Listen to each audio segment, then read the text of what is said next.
හරි. අපි පුතේ මුල්‍ය කල්පනාකරණය කියන කොටසේ අර මුල්‍ය කල්පනාකරණයට ව්‍යාපාරයක් ඇතුලේ මුල්‍ය කල්පනාකරණයට දාන කොටස් ටික දැන් ඉවර වෙන්නේ. අන්තිමට ගිය සතියේ අපි කතා කරේ අර අනුපාත විශ්ලේෂණය ගැන. ඔයාලට මම ඒකෙදි කිව්වා අනුපාත ටිකට අදාළ ගණන් ටික ගෙදරදී හදන්න කියලා. අපි අනේ ටික පොඩ්ඩක් බලලෙමු. මේ ටික අපි ඩිවිෂන් ටියුබ් එකෙත් මේ සමහර ගණන් මේවා මෙහෙම තිබ්බා. මොකද අපිට මෙතෙන්දී VS වලදී අර ගානෙන් ඔගොල්ලෝ ඉලක්කමක් විදිහට ගන්න උත්තරේ එච්චරම වැදගත් නැහැ. ටිකක් ඕනි. මෙතන විශේෂයෙන් දැන් ඔය අනුපාත ඇකවුන්ටිං වලත් හදනවනේ. අපිට ගණිතමය පැත්තට වඩා මෙතන ඕනි මේ අනුපාතයෙන් එන ඉලක්කමෙන් ඔයාට ව්‍යාපාරයක මූල්‍ය තත්ත්වය ගැන අදහස් ප්‍රකාශ කරන්න පුළුවන්ද කියන්නේ. දැන් ද්‍රවශීලතා අනුපාතය ගණනය කරලා ගණිතයෙන් උත්තරේ ගන්න එකට වඩා ඒ අනුපාතයෙන් එන ඉලක්කම දිහා බලලා ව්‍යාපාරයේ ද්‍රවශීලතාවය ගැන ඔයාලට කියන්න පුළුවන්. එතකොට මේකේ පළවෙනි එකේ තියෙනවා ආයතනයක 50000ක ජංගමවත්කම් තිබ්බලු ජංගම වගකීම් 30000යිලු 20000ක තොග තියෙනවලු එතන ජංගම අනුපාතය ශනික අනුපාතය ගණනය කරන්න. දැන් ජංගම අනුපාතය ගණනය කරන්නේ කොහොමද? ජංගමවත්කම් බෙදීම ජංගම වගකීම්. ඒ කියන්නේ 50000 බෙදීම 30000. කීයද උත්තරේ අපුලම කියන්නේ 50000 බෙදීම 30000 ගත්තාම උත්තරේ කීයද ආවේ? 1.66. 1.66. කොහොමද එන්නේ? එහෙමද? ඔව්. එතකොට ශනික අනුපාතය ගන්නකොට ජංගම වත්කම් වලින් අයින් කරන්න එපා තොබේ. එතකොට 50000න් 20000 අයින් කරාම 30000යි. 30000 බෙදීම 30000 එතන එනවා උත්තරේ 1යි කියන්නේ. එතකොට ජංගම අනුපාතයේ ඉන්නේ මෙහෙම ශනික අනුපාතයේ ඉන්නේ මෙහෙම. එහෙමනේ. ගණනය කරන්න. දැන් බැරි වෙලා හරි මේක නම් ගණනය කරන්න කියලා විතරයි තියෙන්නේ. මේ අසුරින් ව්‍යාපාරයේ ද්‍රවශීලතාවය ගැන මොකක්ද කියන්න පුළුවන් කියලා අහුවොත් මේ අනුපාත දෙක බලලා ඔයා මොකක්ද කියන්නේ? ද්‍රවශීලතාවය හොඳයිද? එහෙම නැත්නම් ද්‍රවශීලතාවය කියන්න අපි කියමු අඩුයිද වැඩිද? ද්‍රවශීලතාවය ගැන අදහසක් කියන්න කිව්වොත් මේ දෙක බලලා මොකද කියන්නේ? දැන් මේ අනුපාතයේ දිහා විතරක් බැලුවොත් අපිට කියන්න වෙන්නේ දැන් මේකේ තියෙන්න ඕන ඉලක්කම දෙක කියලා ඉගෙන ගත්තේ. ජංගම වගකීම් වගේ දෙගුණයක් ජංගමවත්කම් තියෙන්න ඕනි කියලානේ. හැබැයි දෙගුණයක් නැහැ. ඒතකොට ජංගම අනුපාතයට අනුව නම් ද්‍රවශීලතාවයේ ප්‍රමාණවත් තරම් නැහැ. හැබැයි ශනික අනුපාතයේ තියෙන්න ඕනි ගන්න තියෙනවනේ. ඒ හින්දා සමස්තයක් විදියට ගත්තාම ද්‍රවශීලතාවය ගැන අදහසක් කියන්න කිව්වොත් අපිට කියන්න තියෙන ද්‍රවශීලතාවය හොඳ මට්ටමක තියෙනවා. සස්තේ තියෙනවා. අරට විතරක් ගන්න මේ කරා නම් ද්‍රවශීලතාවය ඕනි කරන ප්‍රමාණයට වඩා අඩුවෙන් තියෙනවා. ශනික අනුපාතය ගණනය කරන්නේ කෙසේද? බොහෝ ව්‍යාපාර සාමාන්‍යයෙන් පවත්වාගෙන යන්නේ කවර ශනික අනුපාතයද? ශනික අනුපාතය ගණනය කරන විදිය සමීකරණය ලියලා දාන්න. ජංගමවත්කම් අඩු කිරීම අවසන් තොග එහෙම නැත්නම් කෙලින් උඩට දාන්නකො ද්‍රවශීලවත්කම් බෙදීම ජංගම වගකීම්. බොහෝ ව්‍යාපාර සාමාන්‍යයෙන් පවත්වාගෙන යන්නේ කවර ශනික අනුපාතයද? 1. කියන්නේ ශනික අනුපාතය 1 විය යුතුයි. ඒකේ තේරුම තමයි ජංගම වගකීම් වලට සමාන ප්‍රමාණයක් ද්‍රවශීලවත්කම් තිබිය යුතුයි කියන්නේ. ආයතනයක ද්‍රවශීලතාවයෙන් අදහස් වන්නේ කුමක්ද? ද්‍රවශීලතාවය මැනීම සඳහා යොදා ගන්න අනුපාත දෙකක් නම් කරන්න. ද්‍රවශීලතාවය කියන එකෙන් අදහස් වෙන්නේ මොකක්ද ආයතනයේ? එදිනෙදා වගකීම් පියවීමට ව්‍යාපාරයේ සතු හැකියාව.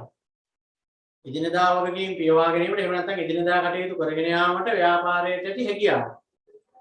ඒකට යොදා ගන්න අනුපාත දෙකක් කියන්න ඕනේ. එකක් ජංගම අනුපාතය අනික ශනික අනුපාතය. ද්‍රවශීලතාවයේ මැනීමේදී ජංගම අනුපාතයට වඩා ශනික අනුපාතයේ යෝග්‍යයි පවසන්නේ ඇයි? මොකද්ද හේතුව? ශනික අනුපාතයේ ගණනය කිරීමේදී ද්‍රවශීලතාවයෙන් අඩු වත්කම් ඉවත් කරන බැවින්. ද්‍රවශීලතානුපාතයේ ශනික අනුපාතයේ ගණනය කිරීමේදී ද්‍රවශීලතාවයෙන් අඩු වත්කම් ඉවත් කරන බැවින්. එතකොට හොඳටම හොඳ ඒක තමයි ශනික අනුපාතය. ඊළඟට ආයතනයේ ජංගම අනුපාතය දෙකට එක වෙලා ශනික අනුපාතය එකට එක වුණාලු.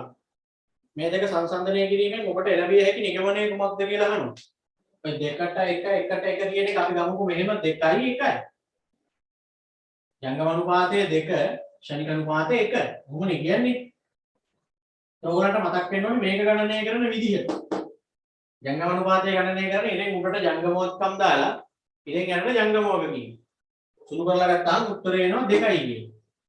ශනික අනුපාතයේදී අවසන් තොගේ අයින් කරලා උඩට වත්කම් ටික දානවා. යටට ඒත් දාන්නේ ජංගම වගකීම් ටිකමනේ. එතකොට ඉරෙන් යට වෙනස් වෙන්නේ නැහැ. මේ අනුපාත වේගයේදී ඉරෙන් උඩ විතරයි වෙනස් වෙලා තියෙන්නේ. මෙතෙන්ට ජංගම වත්කම් ටික දාලා බැලුවහම උත්තරේ 2 ඇවිල්ලා අවසන් තොගේ අයින් කරලා දැම්මහම උත්තරේ 1 ඇවිල්ලා. එතකොට මේ පිළිබඳව මොකද්ද කියන්න පුළුවන් කියලා අහුවා.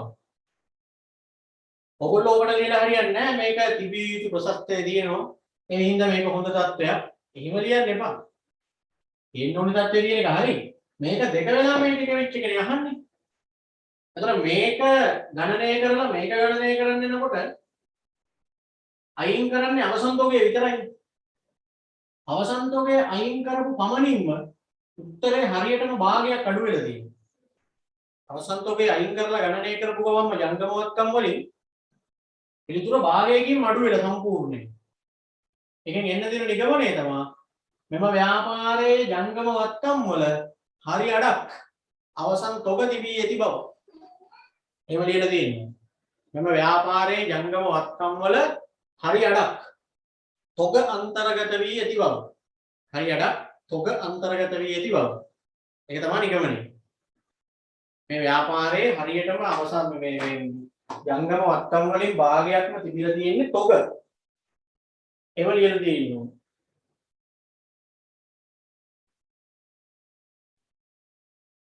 හරිද? ඊළඟට අහනවා ශේෂපත්‍රයක් දීලා තියෙනවා. ණය හිමිකාරීත්ව අනුපාතය ගණනය කරන්නලු. තෝලන අනුපාතවලදී අනුපාත දෙකක් කියලා දෙනවනේ. ණය අනුපාතය කියලා ගණනය කරන්න පුළුවන්. ණය හිමිකාරීත්ව අනුපාතය කියලා ගණනය කරන්න පුළුවන්. මෙතන මේගොල්ලෝ කෙලින්ම ණය හිමිකාරීත්ව අනුපාතය නිල්ලලා තියෙන්නේ. එතකොට කොහොමද ගණනය කරන්නේ? ණය දානවා උඩට ණය ප්‍රාග්ධනය. යටට දාන්නේ හිමිකාරීත්ව ප්‍රාග්ධනයනේ එතකොට. හිමිකරු ප්‍රාග්ධනය තමයි එතකොට යටට දාන්නේ.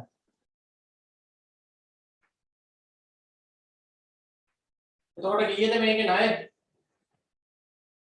වර්ණීය කොටස් තියෙනවා 100ක්. ණය කර තියෙනවා 100ක්. ඔක්කොම 200යි. බෙදන්න ඕනි හිමිකරු ප්‍රාග්ධනයේ තියෙනවා සාමාන්‍ය කොටස් 100යි සංචිත 50යි 150යි. 200 බෙදීම 150 උත්තරේ ගත්තා නම් කියන්නේ කීයද ආවේ?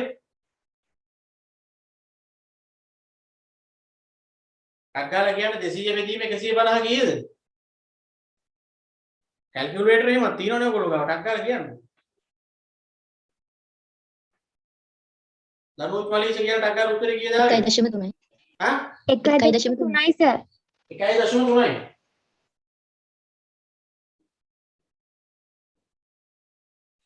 ඔබ ගණනය කළ ජංගම අනුපාතය හා ශනික අනුපාතය ඇසුරින් ව්‍යාපාරයේ දෝෂීලතාවය ගැන විශ්ලේෂණය කරන්න.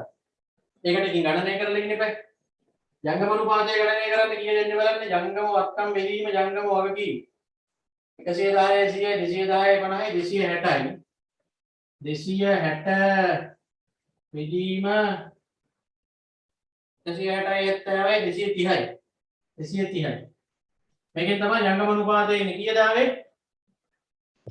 1.1යි. 1.1යි. ශනික අනුපාතය ගණනය කරනකොට අවසන් තොගේ අයින් කරන්න එපා. එතකොට 150 ඉරෙන් උඩ. මෙතීම 230ම තමයි. කීය දෙන්නේ? 0.6යි. 6යි. ඔය දෙක ඇසුරින් දෝෂීලතාවය ගැන විශ්ලේෂණය කරන්න. අපි දන්නවා මේක හරිනම් එන්න ඕනි 2යි කියලා මේක හරිනම් එන්න ඕනි 1යි කියලා. එන්න ඕනි ගන්නට වඩා අඩු වෙන්නේ ඇවිල්ලා තියෙන්නේ. ඒතර මේක ගැන අපිට කියන්න තියෙන්නේ මෙන්න ව්‍යාපාරයේ දෝෂීලතාවය අඩු මට්ටමක පවතින බව. අවශ්‍ය ප්‍රමාණයට වඩා අඩු මට්ටමක පවතින බව තමයි කියන්න තියෙන්නේ. මෙන්න ව්‍යාපාරයේ දෝෂීලතාවය ප්‍රශස්ත මට්ටමට වඩා අඩු බව.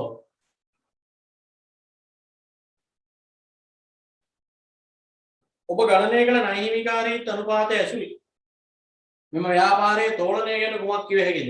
මේ තියෙන්නේ 1.3යි යහවේ නේ 1.3යි යහවේ අපි අහලා තියෙන විදිහට දැන් මේකේ පිළිතුර එකට වැඩිද අඩුද කියලා නේ බලන්න. ණය හිමිකාරීත්ව අනුපාතය ගණනය කරොත් නිකම්ම ණය අනුපාතය ගණනය කරොත් 150ට වඩා එනවද බලමු. ණය හිමිකාරීත්ව අනුපාතය ගණනය කරොත් පිළිතුර එකට වැඩිද බලමු. එකට වැඩි නම් අපි කිව්වේ අධිතෝලනයක් කියලානේ. මොකද පිළිතුර එකට වැඩි උත්තරයක් එන්නේ මෙතන වැඩි වුණාමනේ. ඉරෙන් උඩ වැඩි වුණාමනේ. ඉරෙන් උඩ තියෙන්නේ ණයනේ. එතකොට මෙන්න ව්‍යාපාරය තුළ අධිතෝලන තත්ත්වයක් පවතී. ණය හිමිකාරීත්ව අනුපාතය එකට වැඩි නම් අධිතෝලනයක් කියලා කියලා දුන්නානේ. 7 සමාගමක වාර්ෂික විකුණුම් රුපියල් මිලියන 18යි විකුණුම් පිරිවැය මිලියන 12යි සාමාන්‍ය තොගය 60000යි තොග පෙරවැටුම් අනුපාතය ගණනය කරන්න. එතකොට තොග පෙරවැටුම් අනුපාතය ගණනය කරන්නේ විකුණුම් පිරිවැය බෙදීම සාමාන්‍ය තොගය කියලා නිදාන්න. විකුණුම් පිරිවැය බෙදීම සාමාන්‍ය තොගය කියලා නිදාන්න.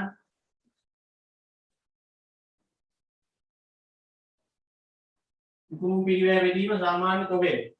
විකුණුම් පිරිවැය ඒගොල්ලෝ ගෙලින්ම දීලා තියෙනවානේ මිලියන 12යි කියලා. බෙදීම සාමාන්‍ය තොගය 60000යි කියලා දී. මෙයාගේ ගෝල හතරට මෙයාගේ ගෝල හතර කැපුවාම මෙයාගේ අයවරක් 2යි 20යි. වාර 20යි කියලා කියන්නේ. වාර 20යි.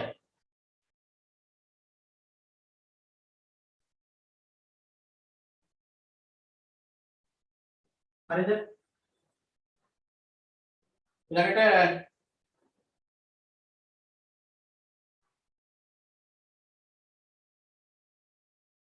තොග පෙරවැටුම් අනුපාතය වගේ කුමක් පිළිබිඹු වේද?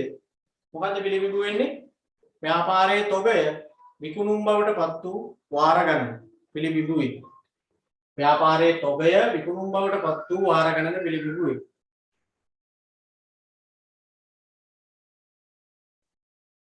ව්‍යාපාරයක දල ලාභය 30000යි විකුණුම් 90000යි වියදම 7500යි සාමාන්‍ය තොගය යගේ 10000යි මේ ව්‍යාපාරයේ සුද්ධ ලාභ අනුපාතය ගණනය කරන්න. එතකොට ඒක ගණනය කරන්නේ සුද්ධ ලාභයේ ඉරෙන් උඩට දානවා. ඉරෙන් යටට විකුණුම් දානවා 100න් වැඩි කරනවනේ. එතන සුද්ධ ලාභයේ කෙලින්ම දීලා නැහැ. දල ලාභයේ දීලා පස්සේ ආයෙ වියදමක් දෙනවනේ. එතකොට 30000න් 7500 අඩු කරාම 22500යි. ඉරෙන් උඩට 22500 දාන්න. ඉරෙන් යටට 90000 දාන්න. වැඩි කරන්න 100න්. කීය දෙන්නේ 100ට? 25යි. 25යි. 125යි. කට 9 වෙනි එක. ව්‍යාපාරයක වාර්ෂික විකුණුම් ලක්ෂයයි දල ලාභයේ විකුණුම් මිලෙන් 120යි සාමාන්‍ය තොගය 8000යි තොග පෙරවැටුම් අනුපාතය හොයන්න. ඒකත් මේ වගේනේ විකුණුම් පිරිවැය දාන ඉරෙන් උඩට. විකුණුම් පිරිවැය කීයද මෙතන? විකුණුම් ලක්ෂයයි කියලා දියා දල ලාභයේ විකුණුම් මිලෙන් 120යි කියලා දුන්නාම ඔයාලා accounting වල දන්නව ගණනය කරන්න. ඒතකොට විකුණුම් පිරිවැය මෙතන 80000යි. 80000 බෙදීම 8000. වාර 10යි. වාර 10යි. මෙතන ශේෂ පත්‍රයක තොරතුරු ටිකක් දීලා තියෙනවා. මේ තොරතුරු ටික දිහා බලලා අපෙන් අහනවා මෙම ව්‍යාපාරයට මිලියන 20ක අතිරේක මූල්‍ය අවශ්‍යතාවයක් මතුවී තිබේ. මේ සඳහා වඩාත් යෝග්‍ය වන්නේ සාමාන්‍ය කොටස් නිකුතුවක්ද ණයකර නිකුතුවක්ද? ඔබේ පිළිතුරට හේතු දක්වන්න. දැන්ට තියෙන ටික දීලා තියෙනවා. මේගොල්ලන්ට අතිරේක ප්‍රාග්ධන සම්පාදනයක් කරන්න ඕන වෙලා තියෙනවලු.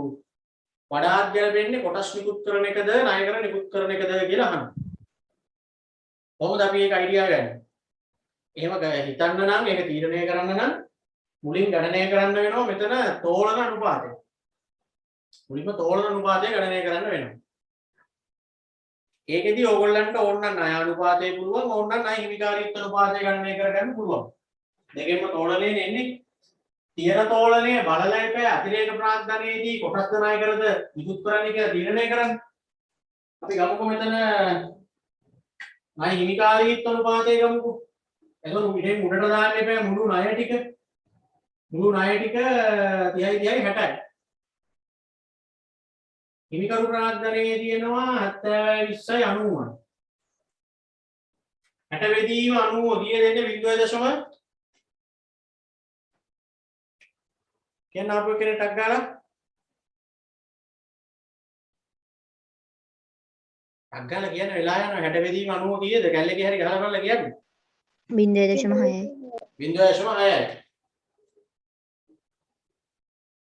මේ විදිහට ගණනය කරා නම් ඕක එන්නේ ඕනනම් ණය අනුපාතය ගණනය කරා. ඒක ණය අනුපාතය ගණනය කරනකොට ඉරෙන් උඩට එතකොට එන්නේ කොහොමත් 60යි. ඉතින් යටට දාන්න ඕනේ මුළු ප්‍රාග්ධනය 70යි 30යි 100යි 150. එතකොට 60 බෙදීම 150 වැඩි කිරීම 100 කියලා එන්නේ. එතකොට 150ට වඩා අඩු ගාණක් වෙනවා ඇත්තේ. එතකොට දෙකෙන්ම අපිට පේන්නේ මෙම ව්‍යාපාරයේ දැනට තියෙන්නේ මොන තෝලනයක් කියන එකද? මේක දිහා බලලා කියන දැනට තියෙන්නේ මොන තෝලනයක්ද? අවතෝලනය. අවතෝලනයක්නේ. මොකද මෙතන පිළිතුර එකට වැඩි නන්නේ අධිතෝලනය. එකට අඩු නම් අවතෝලනයනේ. අවතෝලනයක් කියන්නේ මොකද්ද? මොනවා වැඩි කියන එකද? හිමිකම් ප්‍රාග්ධනය. හිමිකරු ප්‍රාග්ධනය වැඩි කියන්නේ. එහෙනම් අපිට පේනවා දැනට මෙම ව්‍යාපාරය තුල හිමිකරු ප්‍රාග්ධනය වැඩි. දැනට හිමිකරු ප්‍රාග්ධනය වැඩි නම් අතිරේක ප්‍රාග්ධන සම්පාදනයේදී කොටස්ද ණය කරද ගැලපෙන්නේ?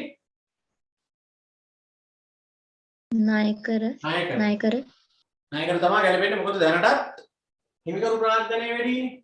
ඉතින් තවදුරටත් කොටස් නිකුත් කරන්න හොඳ නැහැ. මොකද එතකොට හිමිකරු ප්‍රාග්ධනය තව වැඩි වෙනවා.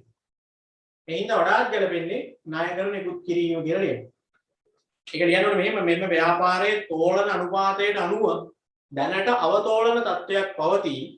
එම නිසා අතිරේක ප්‍රාග්ධන සම්පාදනයේදී ණයකර නිකුත් කිරීම යෝග්‍ය වේ.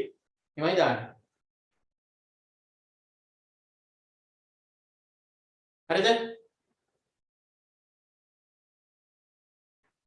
ඕකෙදි ළමෙක් ඇහුව එක සැරේක ඕකේ ඉතින් සර් ගණනය කරන්න දෙයක් නැහැ නේ මෙතන බැලුවම පේනවනේ කියලා.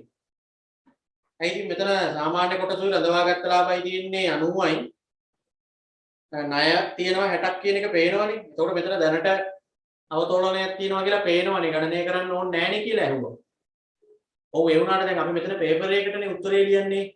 එතකොට අපි උත්තරේට ආපු විදිහ පෙන්වන්න එපා, තහවුරු කරන්න එපා. අපිට බැලුව බැලමට පේනවා තමයි. ඒ වුණාට අපි විෂයට අදාළව උත්තරේ දෙන්න අපි මේක දන්නවා කියලා පෙන්වන්න එපා ගණනය කරන්න. ඉතින් ගණනය කරලම දෙන්න. එච්චරනේ. අනුපාත විශ්ලේෂණයේ ප්‍රයෝජන. ඒ කියන්නේ අනුපාත ගණනය කරන එකේ ප්‍රයෝජන මොනවද කියලා අහන්න. මේ අනුපාත ගණනය කරාම අපිට පුළුවන් අපේ ව්‍යාපාරයට සමාන අනිත් ව්‍යාපාරවල තොරතුරුත් එක්ක සංසන්දනය කරන්න. අපිට ඕන නම් පුළුවන් අපේ ව්‍යාපාරයේම අතීත තොරතුරුත් එක්ක මේක සංසන්දනය කරන්න. අපේ ව්‍යාපාරයේම විවිධ අංශ අතර සංසන්දනයක් කරන්න පුළුවන්. අනාගත කටයුතු සැලසුම් කරගන්න පුළුවන්. අවාසිදායක තත්ත්වයන් හඳුනගෙන ඊට විසඳුම් හොයන්න පුළුවන්. ඒක තමයි අනුපාත ගණනය කරන එකේ ප්‍රයෝජන. අනුපාත ගණනය කරන එකේ තියෙන සීමාවන් මොනවද? අඩුපාඩු මොනවාද? ඒක කියන්නේ කෙටි කාලීන තීරණ ගැනීමේදී පමණක් යෝග්‍ය වීම. කෙටි කාලීන තීරණ ගැනීමේදී පමණක් යෝග්‍ය වීම. කෙටි කාලීන තීරණ ගැනීමේදී පමණක් යෝග්‍ය වීම.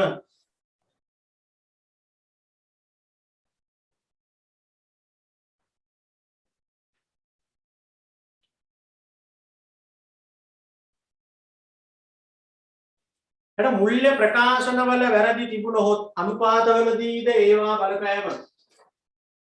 මූල්‍ය ප්‍රකාශනවල දෝෂ සහිත එහෙම නැත්නම් වැරදි සහිත වැරදි තිබුණොත් මූල්‍ය ප්‍රකාශනවල වැරදි නැත්නම් අනුපාතවලදීද ඒවා බලපෑම. අයිද ඒවන්නේ ගන්නේ? කනකාධිකාරිවරයා විනුම් කටයුතු කරනකොට එයාට වැරදිලා නම් අනුපාතෙත් වරදිනවා. මූල්‍ය ප්‍රකාශනවල වැරදි නැත්නම් අනුපාතවලදීද ඒවා බලපෑම. ඊළඟට ගණදනු සටහන් කිරීමේදී විවිධ ක්‍රම භාවිත කිරීම නිසා ගණදනු සටහන් කිරීමේදී විවිධ ක්‍රම භාවිත කිරීම නිසා දත්තයන් සමාන නොවීම. ගණදනු සටහන් කිරීමේදී විවිධ ක්‍රම භාවිත කිරීම නිසා දත්ත සමාන නොවීම. දත්ත සමාන නොවීම. ගණදනු භාවිත කිරීමේදී ගණදනු සටහන් කිරීමේදී විවිධ ක්‍රම භාවිත කිරීම නිසා දත්ත සමාන නොවීම. දත්ත සමාන නොවීම.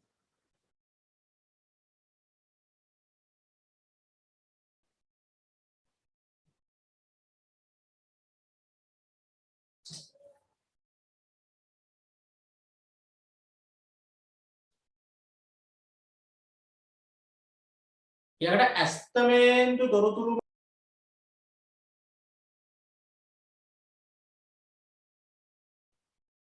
අස්තමේන්තුවද තොරතුරු මත ගණනය කරන අනුපාත සම විටම නිවැරදි නොවීම. අස්තමේන්තුවද තොරතුරු මත ගණනය කරන අනුපාත සම විටම නිවැරදි නොවීම.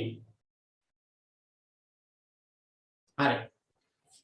ඒ කාරණා ටික හරි. එතකොට පුතේ ව්‍යාපාරයක් ඇතුලේ මූල්‍ය කළමනාකරුවාගේ කාර්යභාරය හරි.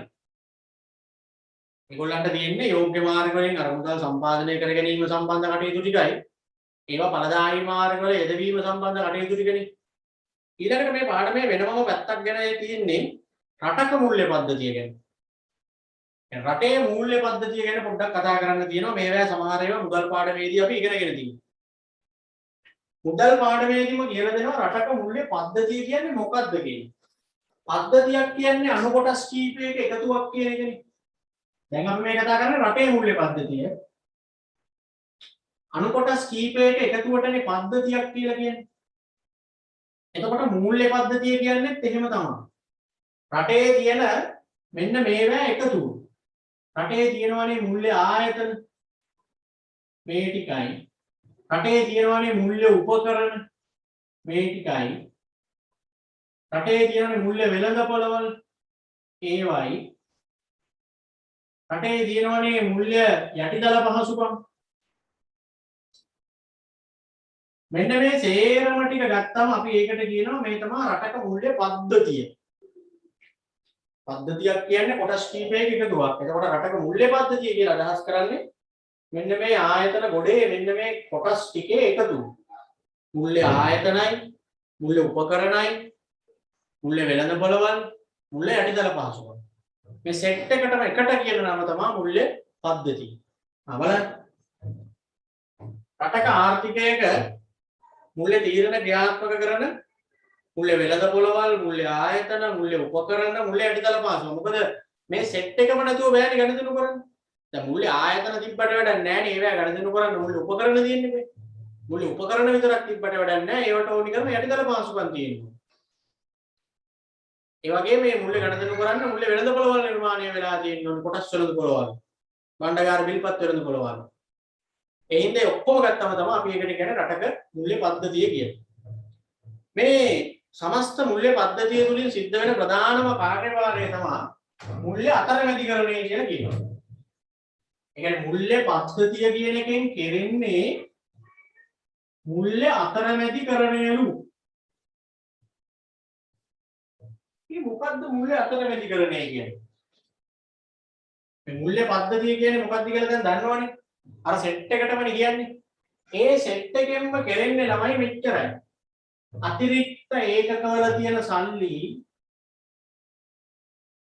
මේ මූල්‍ය පද්ධතිය තුලට අරගන්නවා. අරගෙන ඒවා හිග ඒකකවලට දෙනවා. ඒක තමයි මූල්‍ය අතරමැදිකරණය කියන්නේ. ඔය මූල්‍ය ආයතන කිව්වා නිකන් බැංකු, ඔය කොටස්, භාණ්ඩාගාර විල්පත්, වාණිජ පත්‍රිකා ඔය ඔක්කොමනේ. ඒ හැම එකකින්ම කරන්නේ සල්ලි වැඩි මිනිස්සුන්ගේ සල්ලි ගන්නවා තැන්පතු විදියට මේක ඇතුළේ. ඊළඟට හිග ඒකකවලට ඒවා දෙනවා. බැංකුව හරහා ඒකනේ වෙන්නේ. වැඩි මිනිස්සු ගිහිල්ලා තැන්පත් කරනවා, නැති මිනිස්සු ගිහිල්ලා ණය ගන්නවා. ඔකට තමයි කියන්නේ මූල්‍ය අතරමැදිකරණය කියලා. ඒකට මැදින් ඉඳගෙන මූල්‍ය පද්ධතියෙන් කරන්නේ ඕක. රටේ සල්ලි වැඩි මිනිහෙක් ණය විදිහට තව සල්ලි නැති මිනිහෙකුට ඒ ටික දෙන්නේ නැහැ නේ. කෙලින්ම පෞද්ගලිකව අර කොරියට සල්ලි දෙනවා කියලා ඒක නීත්‍යානුකූල වෙන එක නෙමෙයි. ඉතින් බැංකු මැදිහත් වෙලා, මූල්‍ය ආයතන මැදිහත් වෙලා, මූල්‍ය උපකරණ හඳුන්වලා දීලා, මූල්‍ය යටිදල පහසුකම් හදලා ඒ වැඩේ තමයි කරන්නේ. අපි නැති මිනිහෙක්ට සල්ලි දුන්නාට බැංකුවට ගිහින් සල්ලි ටික දානවා. අපි දන්නේ නැහැ බැංකුවට දාන සල්ලි වලට බැංකුව මොකද කරන්නේ කියලා අපිට අදාළත් නැහැ. බැංකුව අපිට ඉල්ලපු ගමන් ආයෙ දෙන්න බැඳිලා ඉන්නවනේ. බැංකුව ඒක තමයි කරන්නේ. ඒ අපි දාන සල්ලි ටික ආයෙ නැති මිනිස්සුන්ට දෙනවා. දීලා එහෙන් එකතු කරගන්නවා. මෙහෙන් අපි දාන ඒවාට අපිට පොලියුත් එක්ක දෙනවා. එතකොට එතන තියෙන ગેප් එක තමයි ඒගොල්ලන්ගේ ලාභය. ණය ගන්න අයගෙන් 12ක් ගන්නවා නම් පොලිය තැන්පත් කරන අයට 8ක් විතර ගෙවනවා. ඉතුරු 4 තමයි යාගේ ආදායම. සල්ලි අරන් සල්ලි විකුණනවා. සල්ලි අරගෙන සල්ලි විකුණනවා. ඔකට තමයි මූල්‍ය අතරමැදිකරණය කියන්නේ. මූල්‍ය පද්ධතියේ සංයුතිය කියන්නේ ඉතින් දැන් ඔය ටික ටික තමයි ලියන්න මූල්‍ය වෙළඳපොළ. මූල්‍ය වෙළඳපොළ, මූල්‍ය ආයතන, मूल्य आयतन मूल्य वेළඳපොළ मूल्य आयतन मूल्य उपकरण मूल्य उपकरण मूल्य उपकरण मूल्य අඩිතල පහසුකම් मूल्य අඩිතල පහසුකම් රාතන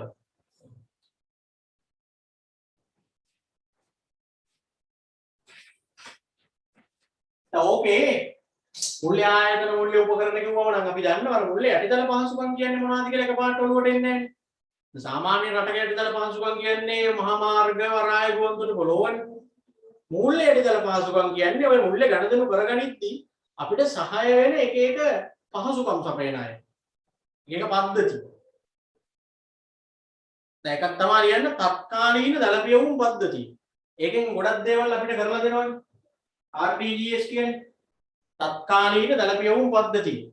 ඒ වගේම තියෙන හින්දා තමයි අපි මේ මුල්ලේ ගණදෙනු හරි ලේසියෙන් කරගන්නේ. ඒවට තමයි අඩිතල පහසුකම් කියන්නේ එතකොට. තත්කාලීන දලපියවුම් පද්ධතිය ඊළඟ ඡායාගත පිළිබිඹු චෙක්පත් නිෂ්කාශන පද්ධතිය. ඔය පද්ධතිය නැත්තම් චෙක් වලින් ගණදෙනු කරන්න ඔච්චර ලේසි වෙන්නේ නැහැ. ඡායාගත පිළිබිඹු චෙක්පත් නිෂ්කාශන පද්ධතිය. ඡායාගත පිළිබිඹු චෙක්පත් නිෂ්කාශන පද්ධතිය. ඡායාගත පිළිබිඹු චෙක්පත් නිෂ්කාශන පද්ධතිය.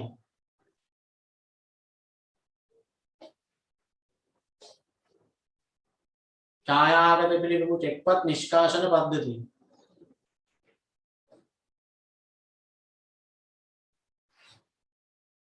ඡායාගත පිළිබිඹු චෙක්පත් නිෂ්කාශන පද්ධතිය.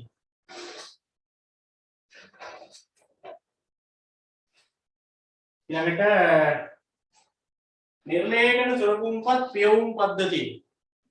නිර්ලේඛන සුරකුම්පත් පියවුම් පද්ධතිය. නිර්ලේඛන සුරකුම්පත් පියවුම් පද්ධතිය. නිර්ලේඛන සුරකුම්පත් පියවුම් පද්ධතිය.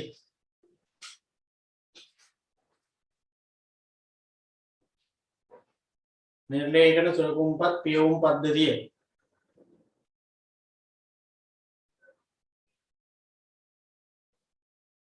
හරි. එතකොට ඕකේ දැන් අපිට මුල්‍ය ආයතන ගැන මුල්‍ය උපකරණ ගැන එහෙම ලොකුවට කතා කරන්න නැහැ. මොකද ඕවා මුදල් පාඩමේදී කතා කරපු නිසා. ඔය තියෙන්නේ මුල්‍ය ආයතන පද්ධතිය දීලා ඔය ටික ඔය විදිහටම මුදල් ටියුබ් එකේ දුන්නා.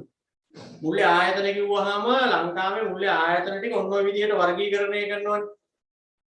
බැංකු අංශය කියලා වෙනම ගන්නවා. තම්පතු බාර ගන්න අනිකුත් මුල්‍ය ආයතන කියලා වෙනම කට්ටියක් ඉන්නවා. විශේෂිත මුල්‍ය ආයතන කියන කොටේ තව කට්ටියක් ඉන්නවා. ගිවිසුම් ගති ඉදිරි කිරීමේ ආයතන කියන කොටේ තව කට්ටියක් ඉන්නවා. ඒතර බැංකු කියන කොටේ ගන්නෙ කාවද? මහ බැංකුවයි වාණිජ බැංකුවයි බලපත්‍රලාභී විශේෂිත බැංකුවයි. මේ සෙට් එක තමයි බැංකු කියන වර්ගීකරණයට ගන්නේ. මිනිස්සුන්ගේ තම්පතු බාර ගන්න පුළුවන් අනිකුත් මුල්‍ය ආයතන හැටියට නිර්දේශ කරලා තියෙන්නේ මෙන්න මේ තුන් දෙනා. බලපත්‍රලාභී මුදල් සමාගම් ෆිනෑන්ස් කම්පැනි කියන එක ග්‍රාමීය බැංකු සම්පකාර ග්‍රාමීය බැංකු කියලා කියන්නේ අනික සනස ඒවා තම්පතු බාර ගන්නා වෙනත් මුල්‍ය ආයතන වලට දාන්න බැංකු කොටේ දාන්නේ ඊට අමතරව විශේෂ මුල්‍ය පහසුකම් සපයන කට්ටිය කියලා වෙනම කට්ටියක් ඉන්නවා කල්බසු සමාගම් ලීසින් කම්පැනි කියන්නේ ඒගොල්ලෝ විශේෂ මුල්‍ය ආයතන කොටේ ඉන්නේ ප්‍රාථමික අලෙවි කරුවෝ කියලා ඉන්නවා කොටස් තරව කරුවෝ ඉන්නවා ඒකක බාර කළමනාකරන සමාගම් ඉන්නවා වෙළඳපොළ අතරමැදියෝ කියලා ඉන්නවා පේශායන ප්‍රාර්ථන සමාගම් ණය ශ්‍රේණිගත කිරීමේ ආයතන මේ ඔක්කොම ගැන විස්තර තියෙනවා මුදල් ටියුබ් එකේ බලන්න විස්තර අහන්නේ නැහැ සාමාන්‍යයෙන් මුදල් පාඩමට අදාළව තමයි අහුවොත් අහන්නේ ඒගොල්ලන්ගේ කාර්යයන් එහෙම මේ පාඩමේදී ගොඩක් බර තියන්න ඔය අපි ඉවර කරපු කොටසට يعني ව්‍යාපාරයක් ඇතුළේ මුල්‍ය පද්ධතිය ගැන මුල්‍ය කටයුතු ගැන සහ අනික කොටස් වෙළඳපොළ ගැන දේවල් ටිකක් තියෙනවා මේකේ කතා කරන්නේ. ඒක තමයි නිතර අහන්නේ. ගිවිසුම් ගති ඉදිරි කිරීමේ ආයතන කියන කොටේ ඉන්න වෙන මේගොල්ලෝ. රක්ෂණ ආයතන, සේවක අර්ථ සාධක අර මුදල, බාරකාර අර මුදල ඔය ටික. ඒවා ගිවිසුම් ගතව ඉදිරි කරන්නනේ තියෙන්නේ. මුල්‍ය උපකරණ කිව්වහම ගන්නෙ මොනවාද? මූල්‍ය උපකරණ කිව්වහමත් ඉතින් ඔය ගණදෙනු කිරීමේදී යොදා ගන්න ගොඩක් දේවල් ගන්නවා. කියන්න භාණ්ඩාගාර බිල්පත්. මුල්‍ය උපකරණය. භාණ්ඩාගාර විල්පත් භාණ්ඩාගාර බැඳුම් කර භාණ්ඩාගාර විල්පත් භාණ්ඩාගාර බැඳුම් කර සාමාන්‍ය කොටස් වර්ණීය කොටස් ණය කර සාමාන්‍ය කොටස් වර්ණීය කොටස් ණය කර වාණිජ පත්‍රිකා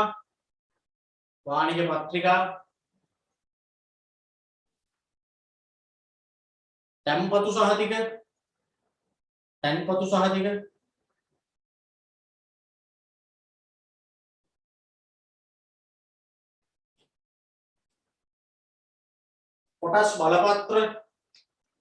කොටස් බලපත්‍ර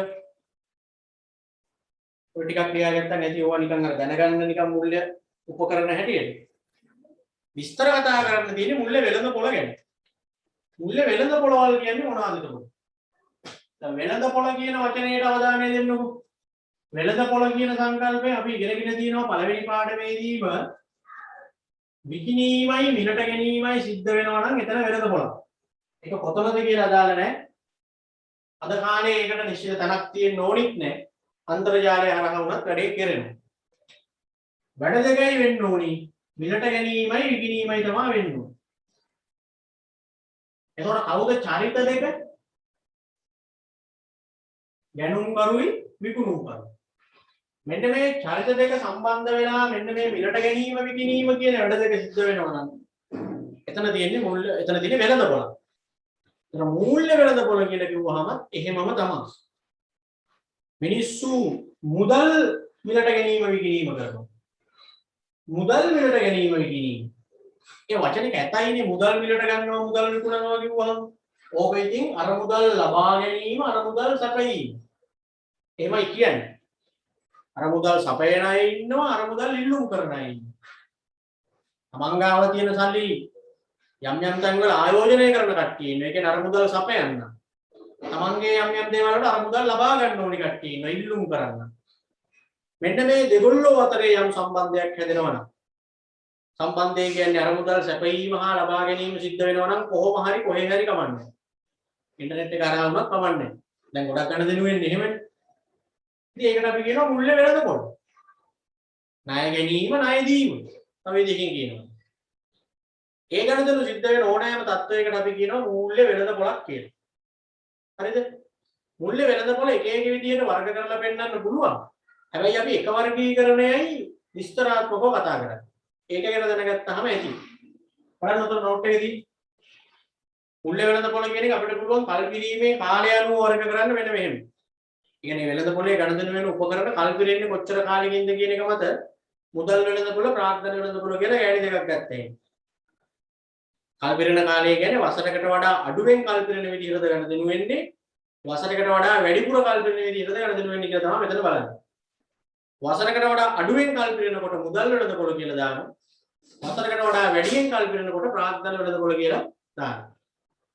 ඊළඟට මූල්‍ය උපකරණ වල බිහිවීම අනුව කියලා තියෙනවා. ඒක අපි විස්තර කතා කරන්නේ නැහැ. ප්‍රාථමික ද්විතීයික කියලා ගන්න පුළුවන්. ස්වභාවය අනුව කියලා ගත්තොත් ණය උපකරණ හිමිකම් උපකරණ කියලා ගත්තා. බෙදා හැරීම අනුව මුදල් වෙළඳපොළ ප්‍රාග්ධන වෙළඳපොළ කියලා එතනත් ගන්නවා. ඒ ඔක්කොම බලන්න ඕනේ නැහැ ළමයි අපි කෙලින්ම බලමු දැන් මොනවා කල්පිරීමේ කාලය අනුවනේ අපිට විස්තර කියලා දෙන්නේ. කල්පිරීමේ කාලය කියන්නේ දැන් අපි මුල්‍ය ගණදෙනුවක් කරනකොට ඒ ගණදෙනුවේදී යම්කිසි උපකරණයක් භාවිත කරනවා. මෙවලමක්.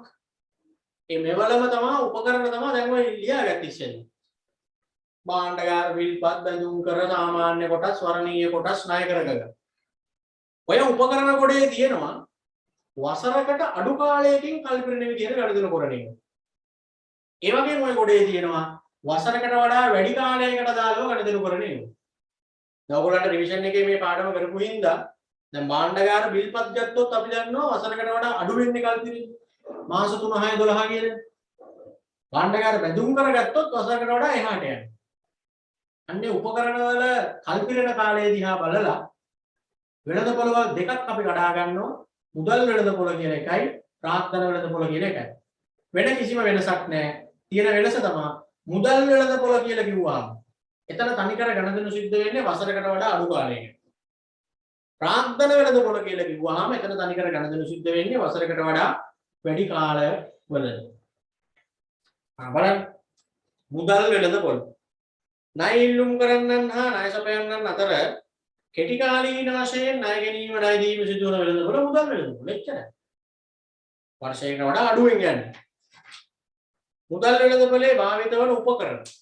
දැන් ආයතන නම් ඔය මුදල් වෙළඳපොලේ කටයුතු කරන ආයතනයි ප්‍රාග්ධන වෙළඳපොළ කටයුතු කරන ආයතනයි කියලා දෙකක් නැහැ. අර අපි ඉස්සෙල්ලා කියපු ආයතන ලිස්ට් එක කෙටි කාලීන ගණන් කරන්නේත් ඒගොල්ලෝ තමයි. දිගු කාලීන ගණන් කරන්නේත් ඒගොල්ලෝ තමයි. ආයතන වෙනසක් නැහැ. උපකරණ පොඩ්ඩක් වෙනස් වෙනවා. මොකද වසරකට වඩා අඩු කාලයකට ගණන් කරනකොට ඒකට තියෙන වෙනම උපකරණ. අර අපි කියපු උපකරණ ගොඩේ තියෙනවා. වසරකට වඩා වැඩි කාලයකට ගණන් කරනකොට ඒ සඳහා යොදා ගන්න උපකරණ වෙනම තියෙනවා. අන්න ඒවා මාරු වෙන්න බෑ, අවලං වෙන්න බෑ. මුලින්ම අපෙන් අහන්නේ මුදල් වෙළඳපොලේ භාවිත වෙන උපකරණ. මුදල් වෙළඳපොළ කියපු ගමන් ටක් ගාලා තේරුම ගන්න ඔළුවට වසරකට වඩා අඩු කාලයකින් කල්පිරෙන උපකරණ මොනවාද? එච්චරයි හිතන්න තියෙන්නේ. අර කියපු ලිස්ට් එකේ තියෙනවා. තියාගන්න භාණ්ඩාගාර බිල්පත්. භාණ්ඩාගාර බිල්පත්. භාණ්ඩාගාර බිල්පත්.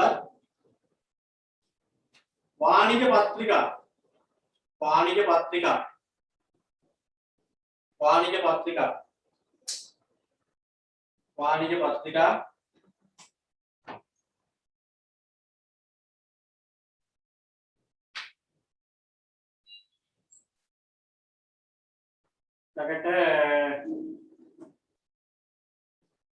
ප්‍රතිවිලදීගනුම් ගිවිසුම්. ප්‍රතිවිලදීගනුම් ගිවිසුම්. ප්‍රතිවිලදීගනුම් ගිවිසුම්. ප්‍රතිවිකුණුම් ගිවිසුම්. ප්‍රතිවිකුණුම් ගිවිසුම්. ප්‍රතිවිකුණුම් ගිවිසුම්. ඊට තැන්පතු සහතික. තැන්පතු සහතික. තැන්පතු සහතික. ඔන්නෝවා ගණදෙනු කරන්නේ වසරකට වඩා අඩු කාලයකට. ඒ තමයි මුදල් වෙළඳපොලේ උපකරණ හැටියට දාලා තියෙන්නේ. ඕකේ අපිට වැදගත් දේ තමයි මෙන්න මේ මුදල් වෙළඳපොලේ උප වෙළඳපොළ වලට. විස්තර ඕන්නේ වෙන්නේ නැහැ එච්චර. හැබැයි අර කවලම් කරලා දීලා ඉරි ගහන්න එනවනේ. උප වෙළඳපොළ වල තියෙනවනේ දැන් ප්‍රාග්ධන වෙළඳපොළට ගියහම එතනත් උප වෙළඳපොළ වල තියෙනවනේ. ඒවයි මේවයි කවලම් කරලා දීලා අපෙන් අහන්න පුළුවන් පහත සඳහන් දැන අතරින් මුදල් වෙළඳපොලේ උප වෙළඳපොළක් වන්නේ නොවන්නේ කියලා එන්න පුළුවන්. ඒ කියන්නේ අපි මෙතන බලන්නේ මේ වසරකට වඩා අඩු කාලයකට ගණදිනු වෙනවා කියන එක වෙන විදි. එනවා උප වෙළඳපොළ වල කියන්නේ. වසරකට වඩා අඩු කාලයකට දාලා ගණදිනු කරන විදි 4ක් 5ක් තියෙනවා. 4ක් තියෙනවා මෙතන ඔයගොල්ලන්ට විශේෂයෙන්. එකක් තමයි අන්තර් බැංකු ඒක්ෂණ ණය වෙළඳපොළ කියන්නේ. අනික භාණ්ඩාගාර විල්පත් වෙළඳපොළ. අනික වාණිජ පත්‍රිකා වෙළඳපොළ. අනික දේශීය විදේශ විනිමය වෙළඳපොළ. මේ හතරෙදිම වසරකට වඩා අඩු කාලයකට තමයි ගණදිනු වෙන්නේ. ඒක තමයි ඒවා මුදල් වෙළඳපොලේ උප වෙළඳපොළ වල හැටියට නම් කරලා තියෙන්නේ. හරිද? දැන් අන්තර් බැංකු ඒක්ෂණ ණය වෙළඳපොළ. අන්තර් බැංකු ඒක්ෂණ වචන වලට බය වෙන්න එපා. උතන කතා කරන්නේ පුතේ මෙහෙමයි. ඔය යම් අවස්ථාවන් වලදී මෙන්න මෙහෙම වෙනවා. එක වාණිජ බැංකුවකට ද්‍රවශීලතා ගැටලුවක් ආවහම, ඒ කියන්නේ හදිසියක්, සල්ලි හදිසියක් ආවහම, ඒගොල්ලෝ තව වාණිජ බැංකුවකින් ණය ගන්නවා. ඒක බලන්න එතන ගණදෙනුවක් නෙවෙයි. එක්කෙනෙක් ගන්නවා අනිත් එක්කෙනා දෙනවා. මේක වෙන්නේ කවුරු අතරද? වාණිජ බැංකු දෙකක් අතර. එක වාණිජ බැංකුවකට සල්ලි ද්‍රවශීලතා ගැටලුවක් ආවහම එයා තවත් වාණිජ බැංකුවකින් ණය ගන්නවා. එතකොට ඒ දෙන්න අතරේ සිද්ධ වෙන ගණදෙනුවට අදාළ වෙළඳපොළට කියනවා අන්තර් බැංකු ඒක්ෂණ ණය වෙළඳපොළ. මේවා මේ වැඩි කල් ලැබෙන ඒවා නෙවෙයි. වසරකට වඩා අඩු කාලයකට. දින 7ක් ඇතුළත ගෙවනවා. දවස් 7ක් ඇතුළත ගෙවනවා. එක රැයින් ගෙවනවා. ඒ නිසා තමයි ඒවා මුදල් වෙළඳපොළේට දාලා තියෙන්නේ. මුදල් වෙළඳපොළේනේ වසරකට වඩා අඩු කාලයකට ගණදිනු වෙන්නේ. අර වාණිජ බැංකු දෙකක් අතරම අන්නේ විදිහට එක්කෙනෙක් ණය ගන්නවා අනිත් එක්කෙනාට ණය දෙනවා එහෙම වෙනවනම් ඒකට කියනවා අන්තර් බැංකු ඒක්ෂණ ණය වෙළඳපොළ. ඒක්ෂණ කියන්නේ ක්ෂණික කියන්නේ.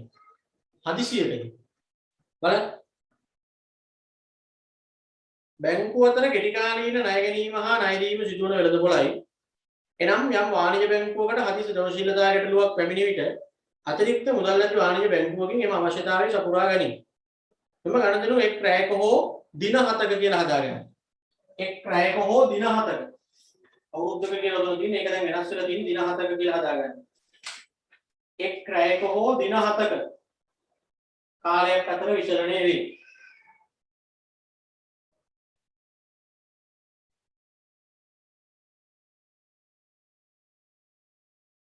හරිද? එක්ක දවසෙන් ගෙවනවා එක්ක උපරිම දවස් 7න් ගෙවනවා. එහෙනම් දෙනවා බාණ්ඩ එතෙන්දී දැන් මේ බැංකු දෙකක් අතර ණය ගනුදෙනුවක් නෙවෙන්නේ. එතකොට ඒගොල්ලෝ අතර යන පොලි අනුපාතය කියන්නේ ශ්‍රී ලංකා අන්තර් බැංකු අරපණ අනුපාතය කියන්නේ. දැන් හිතන්න HNB එකෙන් ණය දෙනවා සම්පත් බැංකුවට. ඒතර ඒගොල්ලෝ අය කරනවානේ පොලිය. ඒකට කියන අන්තර් බැංකු අරපණ අනුපාතය කියන්නේ. භාණ්ඩගාර විල්පත්. මේවා කාලාවධි තියෙන්නේ. භාණ්ඩගාර විල්පත් ඇවිල්ලා මහ බැංකුවේදී. මහ බැංකුව ගොඩක් වෙලාවට රජයේ නියෝජිතය. රජයට ණය එහෙම ඕනි වුණාම රජයට සල්ලි ඕනි වුණාම වෙන රටවල් වලින් ජාත්‍යන්තර මුල්‍ය අර මුදලෙන් අර එම් මෙහෙන් ගන්නවට අමතරව දේශීය මුදලින් ණය ගන්න ක්‍රමයක් මේ. සාමාන්‍ය මිනිස්සුන්ගෙන් රජය ණය ගන්න ක්‍රමයක්. රජයට ඕනි කරන ණය රටේ ඉන්න සාමාන්‍ය ජනතාවගෙන් ගන්න. ඒ ගන්නේ කොහොමද? මෙන්න මේ භාණ්ඩගාර විල්පත් කියලා જાතියක් නිකුත් කරනවා මහ බැංකුව. එතකොට අපිට පුළුවන් මේ මහා භාණ්ඩගාර විල්පත් ගන්න. ඒවට ලොකු පොලියක් එතකොට ඒගොල්ලෝ ගෙවනවා. දැන් කොහොමත් වසරකට වඩා අඩු කාලයක ඉන්නේ කල්පිරෙන්නේ. මාස 3ට ගත්ත හැකි 6ට ගත්ත හැකි මාස 12ට ගත්ත හැකි. ඒ ගත්තාම ඒව අහපවු දෙනකොට අපේ මුදලයි අපිට ලොකු පොලියකුත් දෙනවා. සාමාන්‍යයෙන් බැංකුවක ඉදිරිගිරීමේ තැන්පතුවක ගෙවනවට වඩා ස්ථාවර තැන්පතුවක ගෙවනවට වඩා පොලියක් දෙනවා. එතකොට අපි භාණ්ඩගාර බිල්පත් ගත්තාම ඒකේ තේරුම තමයි අපි ආණ්ඩුවට ණය දුන්නා කියන්නේ. ආණ්ඩුව අපේ ණය අහපවු ගෙවනවා ලොකු පොලියකුත් එක්ක. ඔතන හැබැයි වෙළඳපොළවල් දෙකක් නිර්මාණය වෙනවා.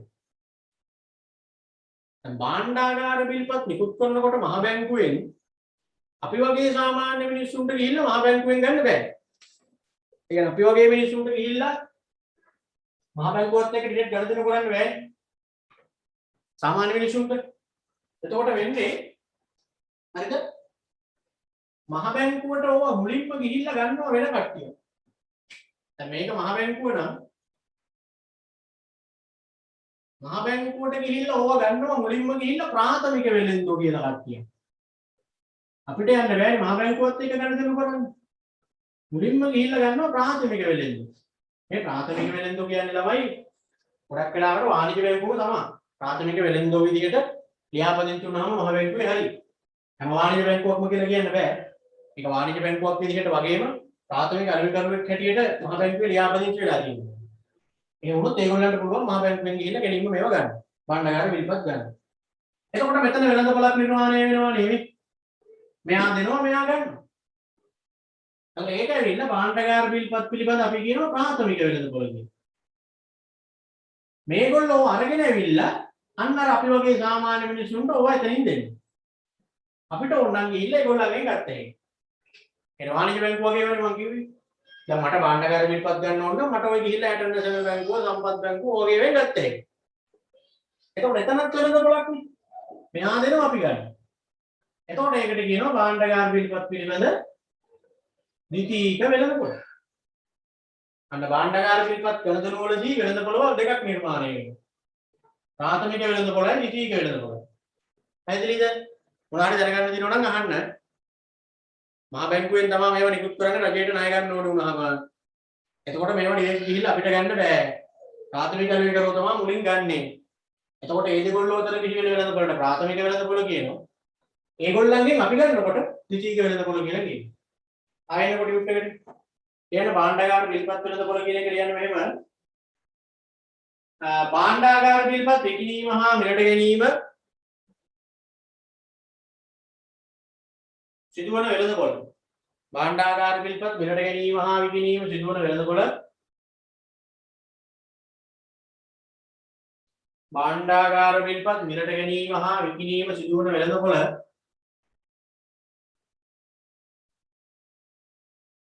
භාණ්ඩාගාර විල්පත් වෙළඳපොළයි. භාණ්ඩාගාර විල්පත් වෙළඳපොළයි. භාණ්ඩාගාර විල්පත් වෙළඳපොළයි.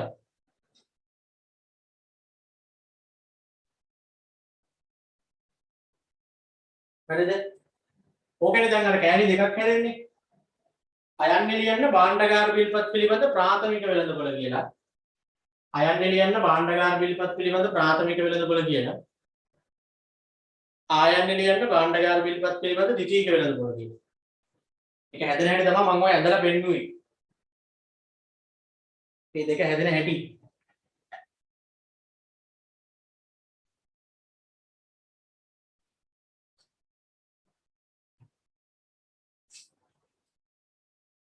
හරි.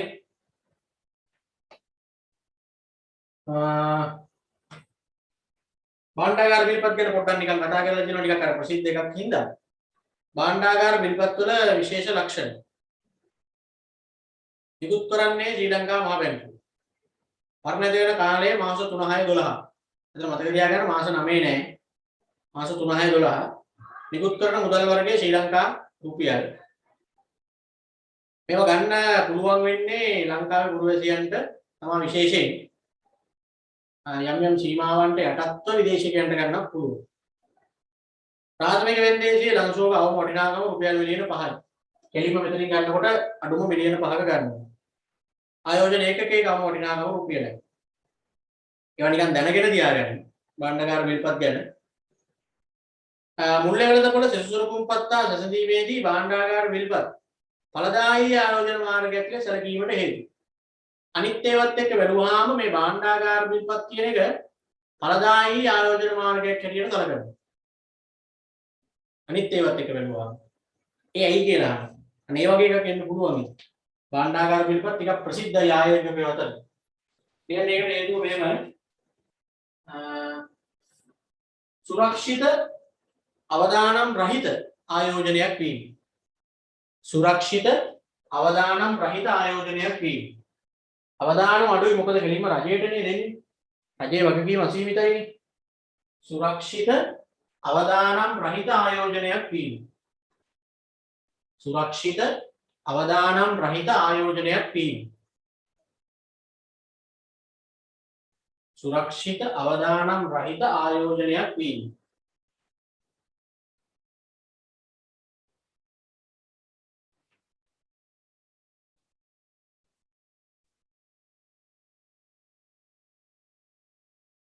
හොඳ ඉපයීමක් ලබාගත හැකි වීම. ලොකු ගොලියක් දෙනවා කියලා මම කිව්වේ. හොඳ ඉපයීමක් ලබාගත හැකි වීම. හොඳ ඉපයීමක් ලබාගත හැකි වීම.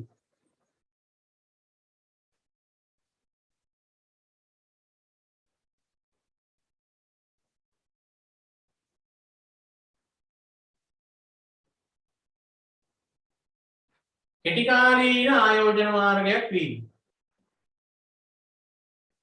කෙටිකාලීන ආයෝජන මාර්ගයක් වීම. කෙටිකාලීන ආයෝජන මාර්ගයක් වීම. රක්කලාවට ආයෝජන වලදී කෙටිකාලීන ඒවා හොඳයි ටිකක් අත්කාර ප්‍රතිලාභ ගන්න හැකි. කෙටිකාලීන ආයෝජන මාර්ගයක් වීම. ඉහළ ද්‍රවශීලතාවයක් පැවතීම. ඉහළ ද්‍රවශීලතාවයක් පැවතීම. ඉහළ ද්‍රවශීලතාවයක් පැවතීම. ඉහළ ද්‍රවශීලතාවයක් පැවතීම.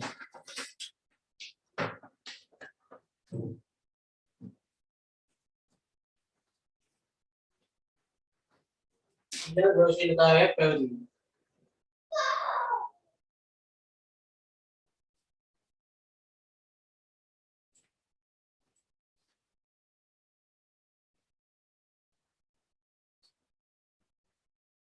බහුවිධි කල්පිරීම් සහිතව නිකුත් කර තිබීම. බහුවිධි කල්පිරීම් සහිතව නිකුත් කර තිබීම. බහුවිධි කල්පිරීම් සහිතව නිකුත් කර තිබීම. බහුවිධි කල්පිරීම් සහිතව නිකුත් කර තිබීම.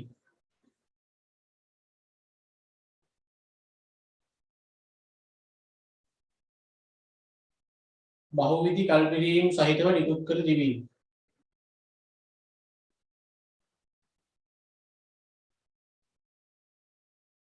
හරි. ඊළඟට අනිත් උපවෙළඳපොළ තියෙනවානේ වාණිජ පත්‍රිකා. ඒවා නිකන් අර නිකන් පොඩ්ඩක් කියව ගත්තන් ඇති. වාණිජ පත්‍රිකා කියන්නේ පුතේ ඔය ලොකු සමාගම් තියෙන ඉහළ පෙළේ සමාගම්. අන්න ඒ වගේ සමාගමකට සල්ලි ප්‍රශ්න දැන් අපි දන්නා සාමාන්‍ය සමාගමකට ප්‍රාග්ධනය හොයාගන්න ඒගොල්ලන්ගේ ක්‍රම තමයි කොටස් නිකුත් කරනවා ණය නිකුත් කරන ඒවනේ. දැන් කොටස් නිකුත් කරොත් අයිතිකාරය වැඩි වෙනවා. ණය නිකුත් කරොත් ණය වැඩි වෙනවා. ඒකනේ සමාගමක වෙන්නේ. ඒ ඇවිල්ලා නිකන් අර දීර්ඝකාලීන අවශ්‍යතාවයන් වලදී කරන ඒවනේ. දැන් ඔය ලොකු සමාගම් වලටත් එන්නවනේ හදිසි ද්‍රවශීලතාවයකට. සල්ලි නැතිකමක් නෙමෙයි මේ හදිසියේ මුදල් හිරවීමක් වෙලා ඒ වගේ අවස්ථා එනවනේ. එතකොට ඒගොල්ලෝ කරන්නේ වාණිජ පත්‍රිකා කියලා જાතියක් නිකුත් කරනවා සාමාන්‍ය මහ ජනතාවට ගන්න පුළුවන් මේ. ඒතර අපිට පුළුවන් ඒව ගන්න. ඒව ගත්තයි කියලා අයිතිකාරයෝ එහෙම වෙන්නේ නැහැ. ඒක ණය උපකරණයක් විදිහට නිකුත් කරන්නේ. කෙටි කාලීනව තමයි නිකුත් කරන්නේ ඉතා ඉහළ පොලියක් ගෙවනවා. මොකද ඒගොල්ලන්ට ඕනේ මේ හදිසියේ ඇතිවෙච්ච සල්ලි ප්‍රශ්නේ විසඳගන්න. එතකොට සාමාන්‍ය ජනතාවට වාණිජ පත්‍රිකා නිකුත් කරලා ඒ අවශ්‍යතාවය සපුර ගන්නවා. ලොකු පොලියක් එතකොට අපිට දෙනවා. ලොකු පොලියක් කියන්නේ අර සාපේක්ෂව ඉහළ පොලියක් ගෙවනවා. ඉතින් ඒකට වාණිජ පත්‍රිකා වෙළඳපොළ කියනවා. හරි එතරම් වසරකට වඩා අඩු කාලයකට නෙවෙන්නේ. දේශීය විදේශීය විනිමය වෙළඳපොළ කියලා එකක් තියෙනවා. දේශීය විදේශීය විනිමය වෙළඳපොළ. ඒ කියන්නේ ලංකාව ඇතුලේ විදේශීය විනිමය ගණදෙනු කරන්න පුළුවන් තත්ත්වය. වසරකට වඩා අඩු කාලයකට තමයි සිද්ධ වෙන්නේ. ඕනි වෙලාවක අපිට පුළුවන් ඩොලර් දීලා රුපියල් ගන්න, රුපියල් දීලා ඩොලර් ගන්න. එතකොට ඔය විදේශ මුදල් එක්ක ගණදෙනු කරන්න පුළුවන් කාට විතරයි කියලා ඉගෙනගෙන තියෙනවද? වාණිජ බැංකු වලට විතරයි. හැම එකකම මේව කරන්න බෑ. අපි දන්නවා වාණිජ බැංකු වලට විතරයි විදේශීය විනිමය ගණදෙනු කරන්න පුළුවන්. ඉතින් අන්න ඒකට කියනවා දේශීය විදේශීය විනිමය වෙළඳපොළ කියලා. රුපියල් දීලා ඩොලර් ගත්ත හැටි ඩොලර් දීලා රුපියල් ගත්තා. දැන් මිනිස්සු එහෙම බිස්නස් කරනවා. දැන් මේ දවස්වල එහෙම හොඳ බිස්නස් එකක්. දැන් ඩොලර් නැතුවනේ අපි දන්නා ඉන්නවා ඉඩම් ගන්නෙත් නැහැ වාහන ගන්නෙත් නැහැ මිනිහා කරන්නේ ඩොලර් ගන්න. ලක්ෂ 10කට කොහෙද ඩොලර් ගත්ත පහුගිය කාලේ. ඉතින් බලන්න මරු ආයෝජනේ. ඇයි ඩොලරේ යගේ ඉහළ යන්න මේව රුපියල් වලට මාරු කරනකොට ලොකු ගාණක් ගත්ත හැකි. අපි හිතමුකෝ එයා ඩොලර් ගන්නකොට ඩොලරේ තිබ්බේ 200යි කියලා. දැන් ඊට වැඩිනේ. ඩොලර් එකක් එයා ගත්තේ රුපියල් 200යි. ඕක 300ට විතර ගියාම කෙලින්ම එක ඩොලර් එකකින් රුපියල් 100ක් තියෙනවා. ඉතින් මේ වගේ ලක්ෂ ගමකෝ. ඒ කියන්නේ ලොකු සල්ලිකාරයන්ට ඕක ගාණක් නැත්තේ. උංගාව ඩොලර් තියෙනවා. පොඩි මිනිහටනේ බඩු මිල වැඩි වෙන්න නම් කේස් එන්නේ. ඕකේ හිර වෙන්නේ. ඔය ඉන්න දේශපාලඥයෝ ඔය හැමෝටම ඩොලර් තියෙනවා.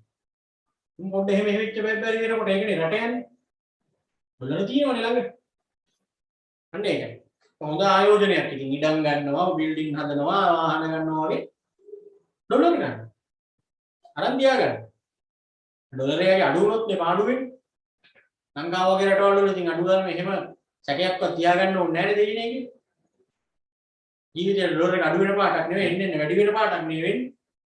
ඩොලරේ ගිහින් ගිය තව කාලයකට රුපියල් 500ට ආයෙ තියෙන්නේ.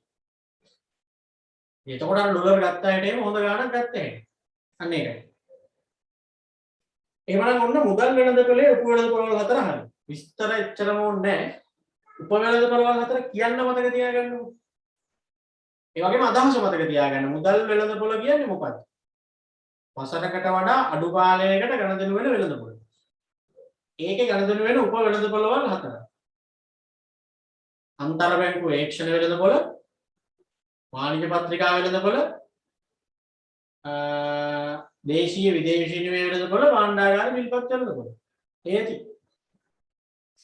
ඊළඟට අපි එනවා ප්‍රාග්ධන වෙළඳපොළ. එතකොට ඉතින් මුදල් වෙළඳපොළේ අනිත් පැත්තනේ. මුදල් වෙළඳපොළ කෙටි කාලීන ගණදෙනු වෙනවා. ප්‍රාග්ධන වෙළඳපොළ නම් කෙටි කාල මේ දීර්ඝ කාලීනව ගණදෙනු වෙනවා. හරිද? දීර්ඝ කාලීන. හරියන්නේ නම් දීර්ඝ කාලීන වශයෙන් එහෙම නැත්නම් වසරකට වඩා වැඩි කාලයකට කියන එක දීර්ඝ කාලීන වශයෙන්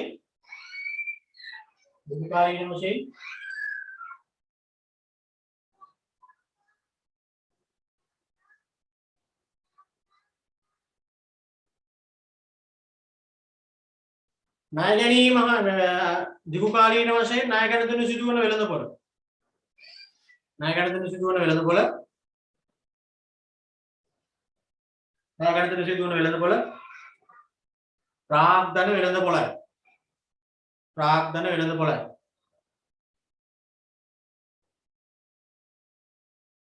ප්‍රාග්ධන වෙළඳපොළයි. හරි.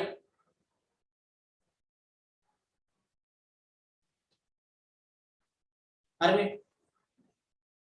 එතකොට දැන් ඩොලරේ යගේ එහෙම දැන් තව ඉහළ යනවා කියලා අපිට නිසක වශයෙන්ම කිව්ව හැකි ළමයි දැන් ආයිපත් උනානේ අර කවුද කබ්රාල්ද කවුද ආව විතරයි සල්ලි අච්චු ගන්න බිලියන ගන්න මිස්ටර් බින් වගේ ඉඳගෙන ආපු ගමන් සල්ලි අච්චු ගන්න ඉවරයි ඉකොන් එහෙම දන්නවනේ ඔයගොල්ලෝ සල්ලි අච්චු ගහපු ගමන් මොකද වෙන්නේ කියන්නේ ඒ කියන්නේ ඩොලරේ දැනට තියනාගේ අඩු කරගන්න නෙමෙයි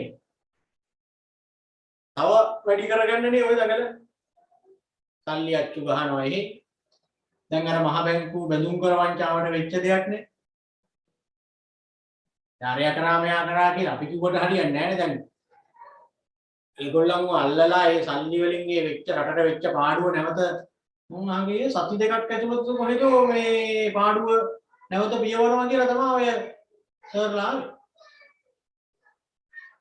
අන්තිමට අර ඒ ව්‍යවහාරික වාර්තාවද මොකක්ද එක තිබ්බ එක ඒ තිබ්බ මිනිස්සයවත් අයින් කරලා ළඟ ගබ්දාල් ගිහින් ඉතින් ඒක අපිට වැඩක් නැහැ දැන් ප්‍රාග්ධන වෙළඳපොලේ එතකොට ගණදෙනු සිද්ධ වෙන්නේ දීර්ඝකාලීනවනේ වසරකට වඩා වැඩි කාලයකට හරිනේ මේකෙත් ඉතින් තියෙනවා උපකරණ ටික පොඩ්ඩක් වෙනම ගන්න ඕනේ මොකද ඒව මුදල් වෙළඳපොලේ දීපු උපකරණ නෙවෙයි ආයතන වල අවුලක් නැහැ උපකරණ ගන්නකොට ප්‍රාග්ධන වෙළඳපොලේ තියෙන්නේ දීර්ඝකාලීනව ගණදෙනු වෙන උපකරණ ආලියන්න භාණ්ඩාගාර වැඳුම් කර භාණ්ඩාගාර වැඳුම් කර භාණ්ඩාගාර වැඳුම් කර सामान्य कोटस सामान्य कोटस सामान्य कोटस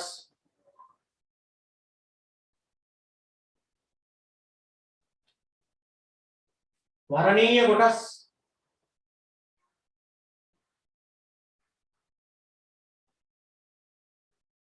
नायकर नायकर नायकर ආයතන නිකුතු ආයතනත් ලියන්න ඉඩ තියෙනව නේද? එහෙනම් භාණ්ඩගාර බැඳුම් කර කියලා ලියපු තැන ඉස්සරහ ලියන්න ශ්‍රී ලංකා මහ බැංකුව. ශ්‍රී ලංකා මහ බැංකුවෙන් තමයි ඒවා නිකුත් කරන්නේ. ශ්‍රී ලංකා මහ බැංකුව. ඊළඟට ලිව්වේ සාමාන්‍ය කොටස්නේ. සාමාන්‍ය කොටස් නිකුත් කරන්නේ සීමිත සමාගම්. සීමිත සමාගම්. සීමිත සමාගම් එතකොට වර්ණීය කොටස් ඒකත් සීමිත පොදු සමාගම් වර්ණීය කොටස් කියන එකේ සීමිත පොදු සමාගම් කියලා කියන්නේ ණයකර කියපු එකේ සීමිත පොදු සමාගම් ණයකර කියපු එකේ සීමිත පොදු සමාගම්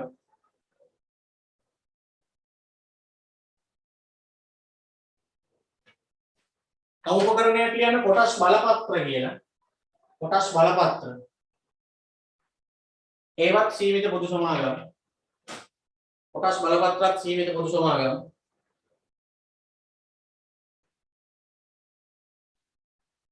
තව එකක් කොන රුපියල් සුරකුම්පත් ඒක භාණ්ඩගාර බැඳුම් කරගෙන වගේ මහ බැංකුවේ තියෙන ඒවා ඒවා නිකුත් කරන්නේ ශ්‍රී ලංකා මහ බැංකුව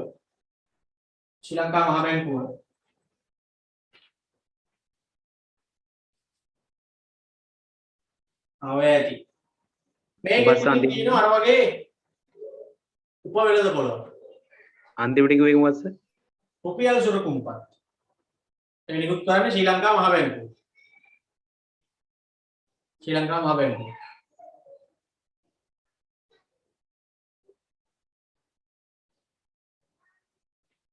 ඊළඟට තියෙනවා මේ ප්‍රාග්ධන වෙළඳපොළ සමන්විත වන උප වෙළඳපොළවල් කියන්නේ. ඒ කියන්නේ අර මුදල් වෙළඳපොළේ වගේම මේකෙත් තියෙනවා උප වෙළඳපොළවල්. ඒ කියන්නේ වසරකට වඩා වැඩි කාලයකට දාලා ගණදෙනු සිද්ධ වෙන විදි. ගණදෙනු සිද්ධ වෙන අවස්ථා. ඕකෙත් ඉතින් අපි එකයි විස්තර කතා කරන්නේ. එකක් තමයි භාණ්ඩගාර බැඳුම් කර වෙළඳපොළ, කොටස් වෙළඳපොළ, ණය කර වෙළඳපොළ. ඕකේ කොටස් වෙළඳපොළ ගැන තමයි දැනගන්න ඕනේ ටිකක්.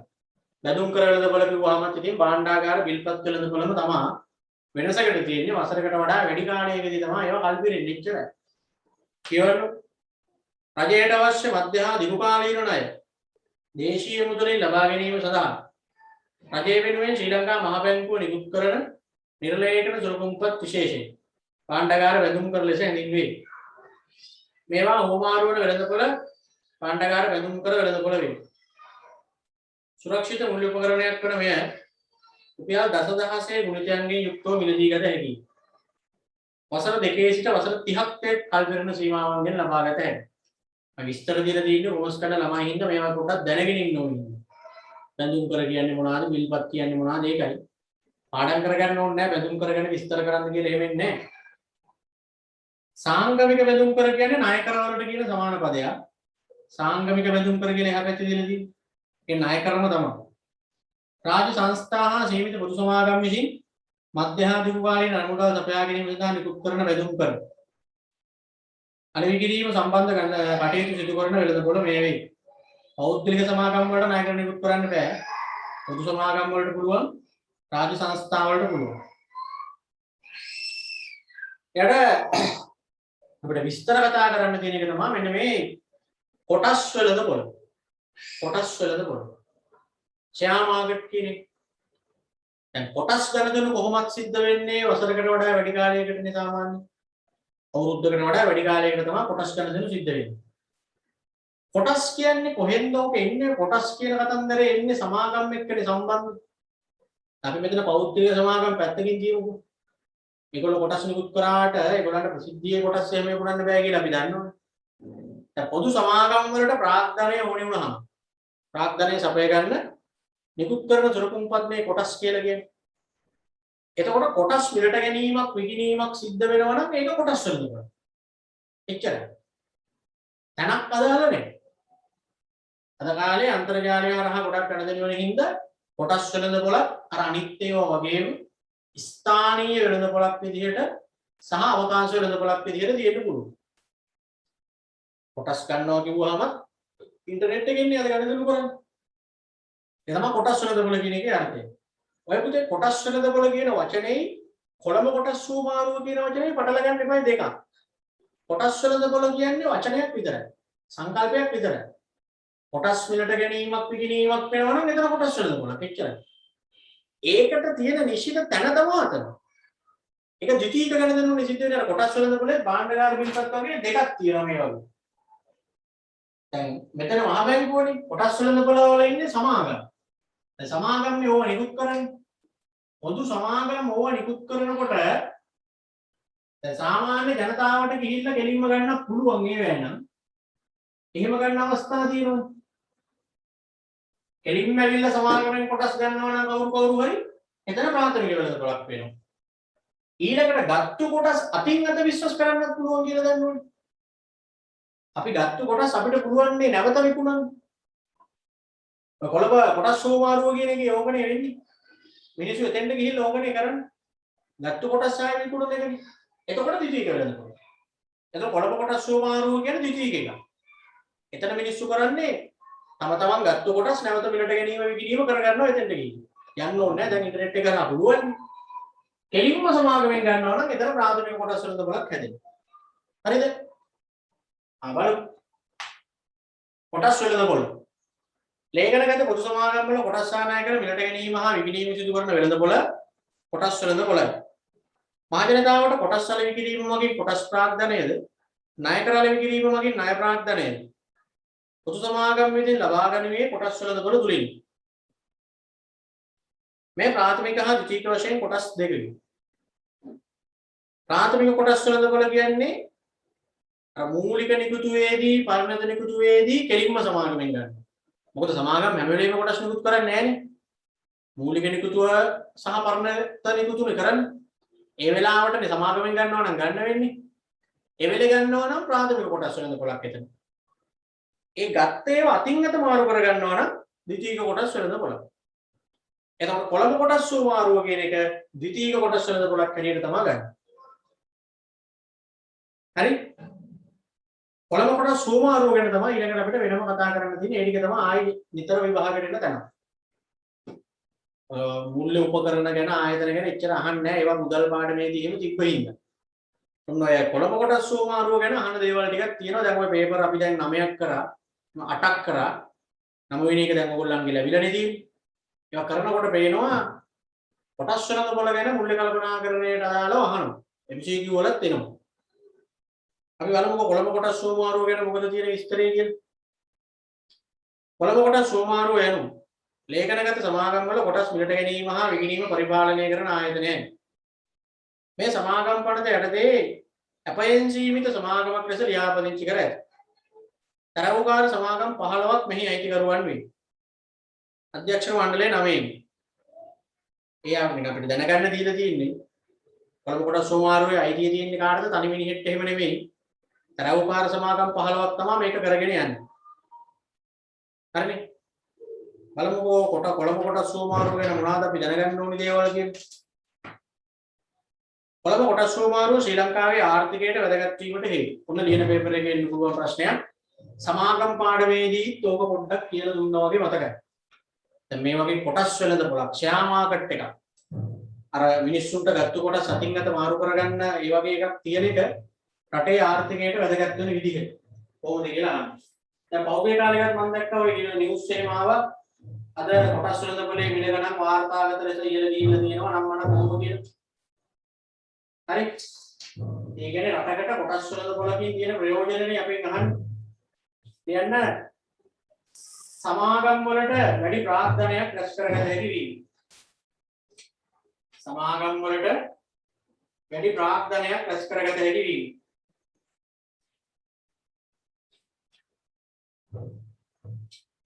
සමාගම් වලට වැඩි ප්‍රාර්ථනයක් රැස් කරගත හැකි වීම.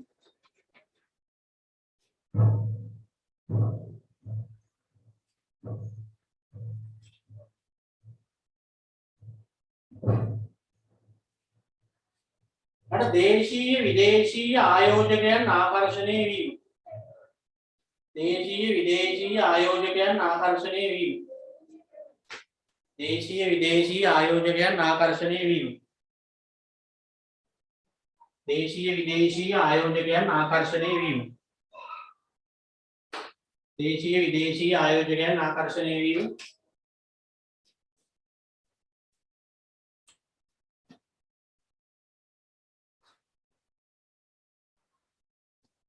පුද්ගලයන් සහ ආයතන ආයෝජන සඳහා දිරිගැන්වීම. පුද්ගලයන් සහ ආයතන ආයෝජන සඳහා දිරිගැන්වීම.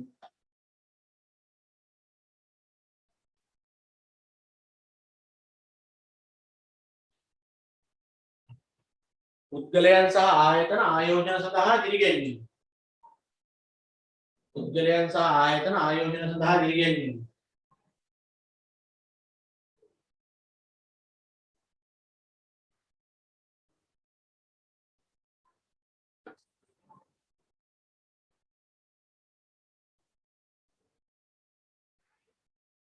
යන වෙළඳපොළ ප්‍රාග්ධනීකරණය නිසා සමාගම් වල අගය ඉහළ යාම.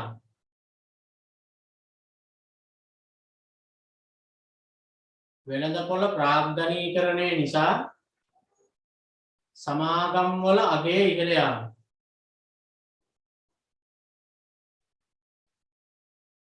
සමාගම් වල අගය ඉහළ යාම.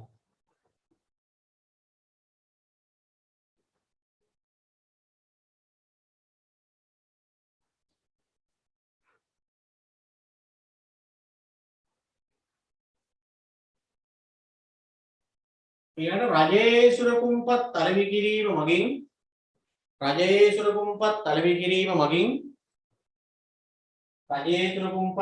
කිරීම මගින් රජයට අවශ්‍ය අරමුදල් ලබාගත හැකි වීම. රජයට අවශ්‍ය අරමුදල් ලබාගත හැකි වීම.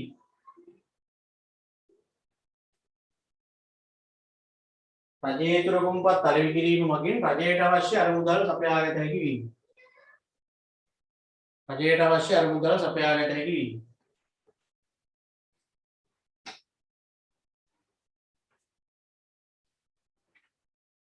හරිද? හරියටද මෙන්න මේ කාරණා ටික තමයි ඔය නිතරම විභාගෙට එන තැන් ටික. තරු දාලා හරි මතක තියාගන්න එකක් මෙන්න මේක සමාගම් වලට කොටස් වෙළඳපොලේ ලියාපදිංචි වෙ හැකි ආකාරය කියලා දී. ඒකට තරුවක් දාගන්න. කියන්නේ MCQ එකේ වුණත් එනවා. සාමාන්‍යයෙන් දැන් අපි දන්නවා මොන සමාගම් වලටද කොළඹ කොටස් සුමාරුවේ ලියාපදිංචි වෙන්න පුළුවන්. පොදු සමාගම් වලට විතරනේ. පෞද්ගලික සමාගම් වලට කොහොමද බෑ. ඒ ලියාපදිංචි වෙන්න පුළුවන් විදි තුන තමයි දැන් ඔය කියන්නේ.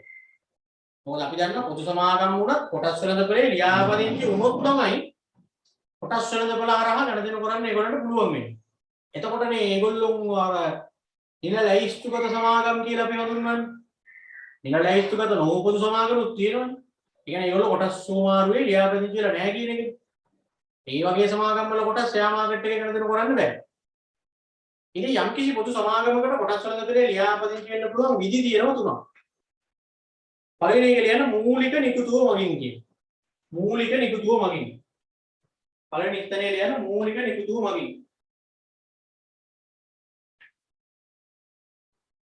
ඒ කියන්නේ අර ඉස්සර වෙලාම සමාගමක් කොටස් නිකුත් කරනකොට කොටස් වෙළඳපොලේ ලියාපදිංචි වෙලා ඒ හරහා කරන්න පුළුවන්.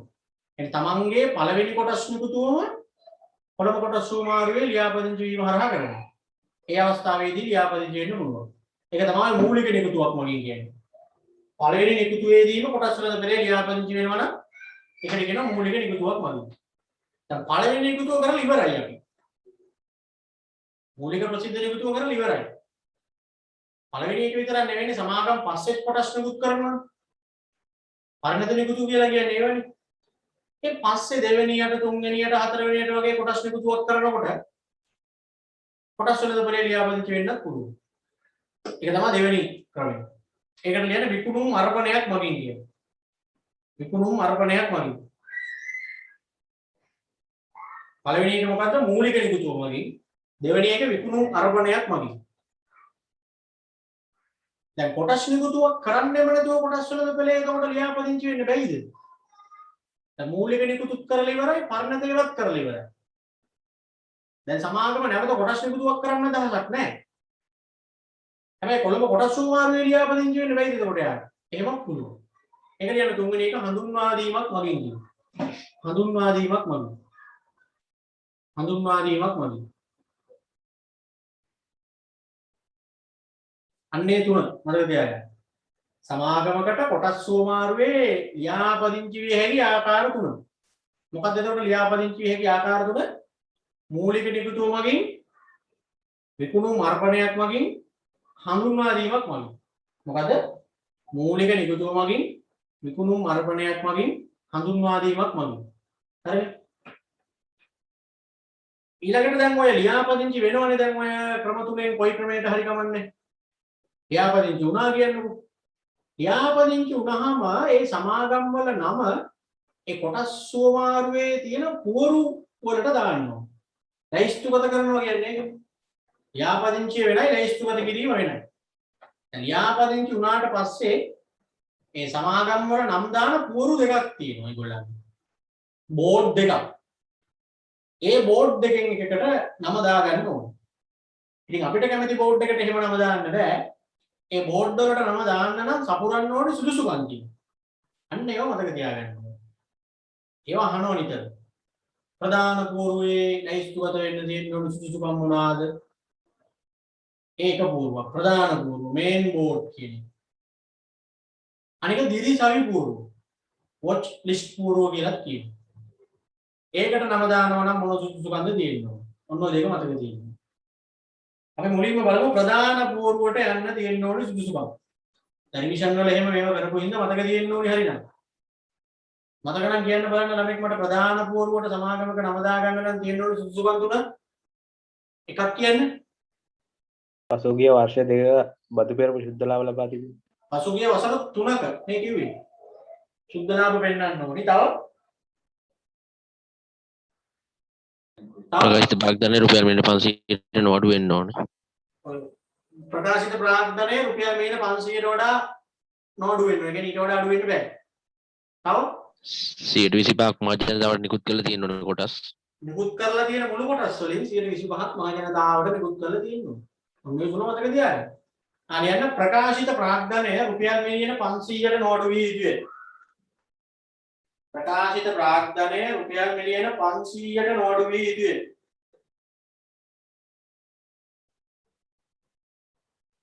ඔය තමයි මූලික තැන. නිතර අහන දැන්. ප්‍රකාශිත ප්‍රාග්ධනය රුපියල් මිලියන 500ට නෝඩු වී යුතුය. ප්‍රකාශිත ප්‍රාග්ධනය රුපියල් මිලියන 500ට නෝඩු වී යුතුය.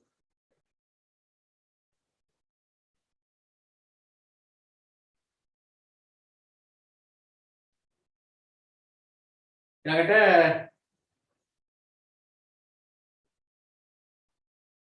නිකුත් කර ඇති මුළු කොටස් වලින් 125ක්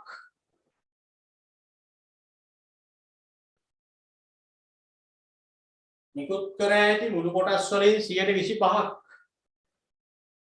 මහජනතාවට නිකුත් කර තිබිය යුතුය. නිකුත් කර ඇති මුළු කොටස් වලින් 125ක් මහජනතාවට නිකුත් කර තිබිය යුතුය.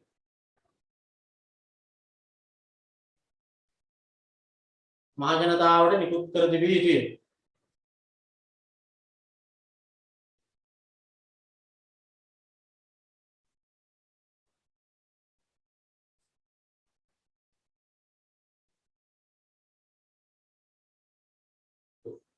ඊළඟට අඛණ්ඩ වසර 3ක බදු පෙර සුද්ධ ලාභ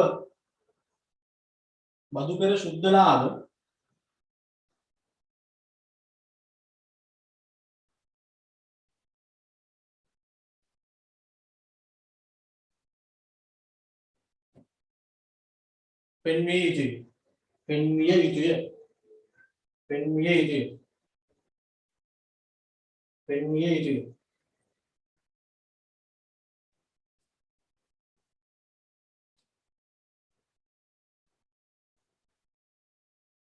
හරිනේ. ඔන්න ප්‍රධාන පූර්වයට යන්න පුළුවන් ඔය සුසුකම් තුන තියෙනවා. ඊළඟට දිවිසවි පූර්වනේ එහෙම නැත්නම් වොච් ලිස්ට් පූර්වනේ. ඒකට යන්න තියෙන ඕනි අවම ප්‍රාග්ධනය කීයද? රුපියල් මිලියන 100යි. හරි. ඒ කෝටි 10යි. ආයෙත් එන දිවිසවි පූර්වයට යන තියෙන සුසුකම් ප්‍රකාශිත ප්‍රාග්ධනය රුපියල් මිලියන 100ට නෝඩු වී යුතුය. රුපියල් මිලියන 100ට නෝඩු වී යුතුය. ඔය කෝටි 10 කියලා කියනවා. ප්‍රකාශිත ප්‍රාග්ධනය රුපියල් මිලියන 100ට නෝඩු විය යුතුය. රුපියල් මිලියන 100ට නෝඩු විය යුතුය.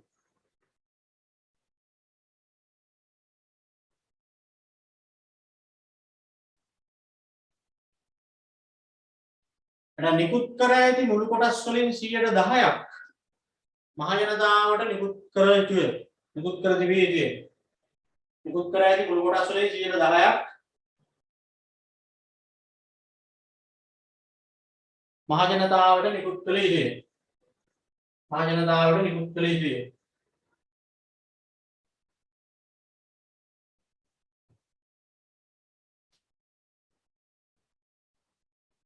ඊළඟට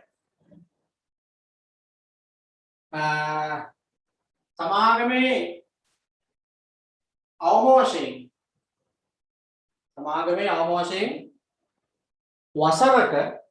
වසරක ක්‍රියාකාරී කාලයක් පෙන්විය යුතුයි. අවුරුද්දක් හරියට මේක ක්‍රියාත්මක වෙලා තියෙනවා. සමාගමේ අවම වශයෙන් වසරක ක්‍රියාකාරී කාලයක් පෙන්විය යුතුයි. අවම වශයෙන් වසරක ක්‍රියාකාරී කාලයක් පෙන්විය යුතුයි.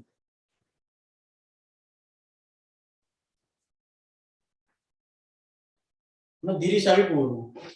අර ඔච්චලිස්ට් පූර්ව කියන්නේ ළමයි කඩකල පූර්වට මට ඒක වැරදුනා නුට්ටා. දිරිසවි පූර්වට කියන සමාන පදයක් නෙවෙයි ඒක. ප්‍රධාන පූර්වයි දිරිසවි පූර්වයෙන් දැන් අපි ගත්තේ. කඩකල පූර්ව තමයි ඔච්චලිස්ට් පූර්ව කියන්නේ. ඒ කියන්නේ දැන් ඔය ලයිස්තුගත කිරීමේ යම් යම් නීති රීති කොන්දේසි කඩ කරන සමාගම් මෙහෙම තිබ්බොත්. ඒ වගේ සමාගම් වල නම අර පූර්ව වලින් අයින් කරලා ඔච්චලිස්ට් පූර්වට දානවා. කඩකල පූර්ව කියන එකට දානවා. ඒකයි එහෙම පූර්වයක් දාලා තියෙන්නේ. ඔය ටික තමයි මූලික ටික. සාමාන්‍යයෙන් නිතරම අහන තැන් ටික. සමාගමකට කොළඹ කොටස් සුමාරුවේ ලියාපදිංචි වෙන්න පුළුවන් විදි තුන එකක්. විහිසුමක් අපි දැන් දන්නවා මොකද්ද මූලික නිකුතුව මගින් විකුණුම් අර්පණයක් මගින් හඳුන්වා දීමක් මගින්. අනික තමයි ඔය පෝරු දෙකට යන්න තියෙන්න ඕන සුදුසුකම්. අනිවාර්යෙන් බලා ගන්න. ඊළඟට ඉතින් මේ දේවල් නිකන් අපි බලාගෙන යන්කෝ. කොළඹ කොටස් සෝමාරියේ ලියාපදිංචි වීමෙන් සමාගමකට ලැබෙන ප්‍රතිලාභ. නිකන් හිතලා ලියන්න පුළුවන් සමාගම් පාඩමේදී දුන්නා. ටිකක් ලියන්න වැඩි ප්‍රාග්ධනයක් රැස් කරගත හැකි වීම. වැඩි ප්‍රාග්ධනයක් රැස් කරගත හැකි වීම. වැඩි ප්‍රාග්ධනයක් රැස් කරගත හැකි වීම.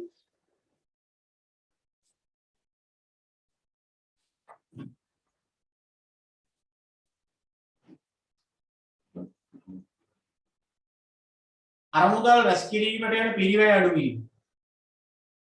අරමුදල් රැස් කිරීමට යන පිරිවැය අඩු වීම. අරමුදල් රැස් කිරීමට යන පිරිවැය අඩු වීම. අරමුදල් රැස් කිරීමට යන පිරිවැය අඩු වීම.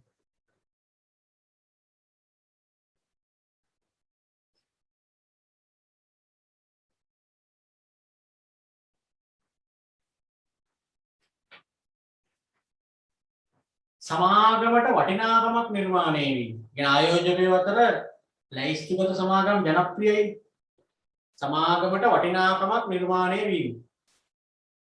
සමාගමට වටිනාකමක් නිර්මාණය වීම.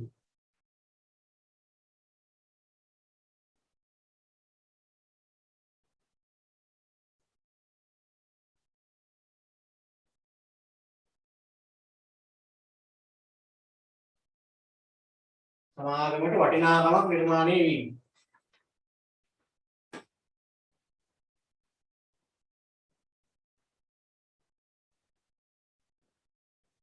සමාගම පිළිබඳ බාහිර පාර්ශවයන්ට දැනගැනීමට ලැබීම. සමාගම පිළිබඳ බාහිර පාර්ශවයන්ට දැනගැනීමට ලැබීම. සමාගම පිළිබඳ බාහිර පාර්ශවයන්ට දැනගැනීමට ලැබීම.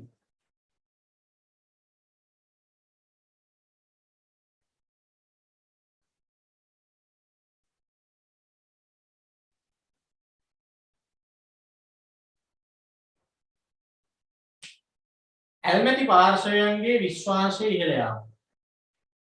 ඇල්මැති පාර්ශවයන්ගේ විශ්වාසය ඉහළ යාම. ඇල්මැති පාර්ශවයන්ගේ විශ්වාසය ඉහළ යාම.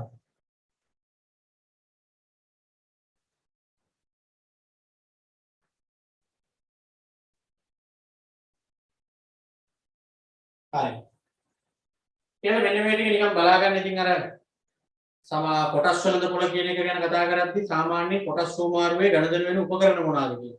නැත්නම් එකපාරට නිකන් කොටස් සෝමාරුව කිව්වහම කොටස් විතරද මේකේ විකුණන්නේ කියලා හිතනවනේ. කොළඹ කොටස් සෝමාරුවේ මෙන්න මේ සියලුම උපකරණ ගණදෙනු කරන්න පුළුවන්. සාමාන්‍ය කොටස්, වර්ණීය කොටස්, නිශ්චන්ද කොටස්, ණයකර, භාණ්ඩගාර බිල්පත්, භාණ්ඩගාර වැඳුම් කර, කොටස් බලපත්‍ර, වාණිජ පත්‍රිකා මේ ඔක්කොම පුළුවන්. ඒ වගේ පොඩි නෝට් එකක් පල්ලෙහෙන් දීලා දිනවා. අර විභාගෙට ලියන්න කියලා නැහැ. අර ඔයගොල්ලෝ දැනගෙන ඉන්න බෑ මොනවද මේ එක එක ඒවා කියලා. මොකද සමාගම් පාඩමේදී දැන් මේ කොටස් වර්ග ගැන එහෙම දෙන්නේ නැහැ නේ ඒකයි. සාමාන්‍ය කොටස් කියන්නේ මොනවද? වර්ණීය කොටස් කියන්නේ මොනවද? මේ දෙක ගැන නම් ටිකක් දන්නවා. දැන් සමාගමේ අයිතිකාරයෙක් වෙන්න පුළුවන් විදිහට නිකුත් කරන කොටස් සාමාන්‍ය කොටස්. ණය උපකරණයක් විදිහට නිකුත් කරන ඒවා වර්ණීය කොටස්. එතකොට සමාගමක අයිතිකාරයෙක් වෙන්න නම් මොන කොටස්ද ගන්න ඕනේ? සාමාන්‍ය කොටස්. වර්ණීය කොටස් ගත්තොත් ණය හිමි. හරි. එතකොට ඡන්ද බලය ගත්තත් සාමාන්‍ය කොටස් වලට තමයි ඡන්ද බලය හම්බ වෙන්නේ. සමාගම් පාඩමේදී කියලා දුන්නා. වර්ණීය කොටස් වලට නෑ. මේ කොටස් බලපත්‍රයක් කියන්නේ. බලපත්‍රයක් කියන්නේ පුතේ ලයිසන් එකක් වගේ එකනේ. පර්මිට් එකක් වගේ එකක් නේ අර්ථයෙන්. දැන් වාහන ගන්න පර්මිට් දෙනවා කියලා කියන්නේ. ඒ කියන්නේ තීරුබදු රහිත මිලට වාහන ගන්නනේ බලපත්‍රය දෙන්නේ. තමන් වාහනයක් ගන්නකොට තමන්ට තීරුබදු නැතුව වාහනය ගන්න පුළුවන්. ඒ වගේ තමයි කොටස් බලපත්‍රය. වර්තමානයේදී දිවිස ගන්න මිලකට අනාගතයේදී කොටස් ගන්න දෙන බලපත්‍රය. හිතන්නකෝ දැනට කොටස් වල මිල තියෙන රුපියල් 50යි කියලා කොටසක්. ඒ මිලට තව අවුරුදු 2කින් කොටස් ගන්න කියලා දෙනවා පර්මිට් එක. තව අවුරුදු 2ක් යනකොට මේ සමාගමේ කොටස් වල මිල ඊට වඩා වැඩි වෙලා තිබ්බොත් අර පර්මිට් එකේ තියෙන කෙනාට පුළුවන් 50 ගානෙම ගන්න. එතකොට අර වැඩි ගානට අරගෙන විකුණන්න පුළුවන්. ඒක තමයි කොටස් බලපත්‍රයක් කියන්නේ. වර්තමානයේ නිවිසලක් මිලකට අනාගතයේදී කොටස් මිලට ගන්න දෙන අවසර පත්‍රයක්. හරි. ගණතුණු කරන්න පුළුවන් මේ. දැන් වාහනයට පර්මිට් හම්බ වෙන අයට පුළුවන් නේ පර්මිට් එක විකුණන්න වෙන අයට. මම ડોක්ටර්ස්ලා එහෙම විකුණන්න. ඒක අවුරුදු 5න් පහට හම්බ වෙනවනේ. පළවෙනියට ගන්න වාහනේ අවුරුදු 5ක් යනකොට ඉතින් ඕක තියෙනවනේ. ඕන්නම් ඉතින් අලුත් වාහනයකට ගියම නැත්තම් ගොඩක් අය කරන්නේ පර්මිට් එක විකුණලා ගන්න ගන්න. එතකොට මේ පර්මිට් එක තියෙන කෙනාට පුළුවන් ඒක දීලා වාහනයක් ගන්න. ඒ වගේ තමයි බලපත්‍ර කියන ඒවා විකුණන්නේ. ණයකර. ඒකත් අර වර්ණීය කොටස් වගේ තමයි. ඉතින් ඊට වඩා ණය උපකරණයක් හැටියට දෙන ප්‍රධානම එක තමයි ණයකර. සමාගමකට ප්‍රාග්ධනය වුණාම ණය ප්‍රාග්ධනයේ විදියට ගන්නවා නම් ප්‍රධානම එක තමයි ණයකර. රජයේ සුරකුම්පත් කියන්නේ අපි කිව්වේ භාණ්ඩගාර බිල්පත් බෙදුම් කරවන. ඊළඟට අහලා තියෙනවා සමාගම් වල කොටස් වල ආයෝජනය කරාම ලැබෙන ප්‍රතිලාභ. ඒක ඉතින් සමාගම් පාඩමට අදාළව ඇහුවා වගේ සමාගමකින් කොටස් ගත්තාම මොනවාද අහනවා ලැබෙන ප්‍රතිලාභ. ඒ ප්‍රතිලාභ කැලේ දෙකකට වෙන් කරනවා ඍජු ප්‍රතිලාභ වක්‍ර ප්‍රතිලාභ කියලා. අපි කෙලින්ම දන්නවා සමාගමකින් කොටස් ගත්තාම අනිත් පැත්තට හම්බ වෙන එක මොකද්ද ඍජුවම ලාභාංශ. ඊට අමතරව ගත්ත ගානට වඩා වැඩි ගානට ඕක ටික විකුණලා ගන්න පුළුවන් ප්‍රාග්ධන ලාභ. ඊට අමතරව ඕනනම් අර හිමිකම් නිකුතුව කියන එකට යන්න පුළුවන්. ඒ කියන්නේ වෙළඳපොළ මිලට වඩා අඩු මිලට සමාගම් වලින් කොටස් නිකුත් කරන වෙලාවක් වෙනවනේ. ආන් ඒකට හිමිකම් කියන්න පුළුවන්. අපි එහෙනම් මුලින්ම ලියමු ලාභාංශ. ඍජු ප්‍රතිලාභ වල පළවෙනි එක ලියන්න ලාභාංශ. ලාභාංශ. ලාභාංශ. කොටස් වල ආයෝජනයේ ප්‍රතිලාභ. ලාභාංශ.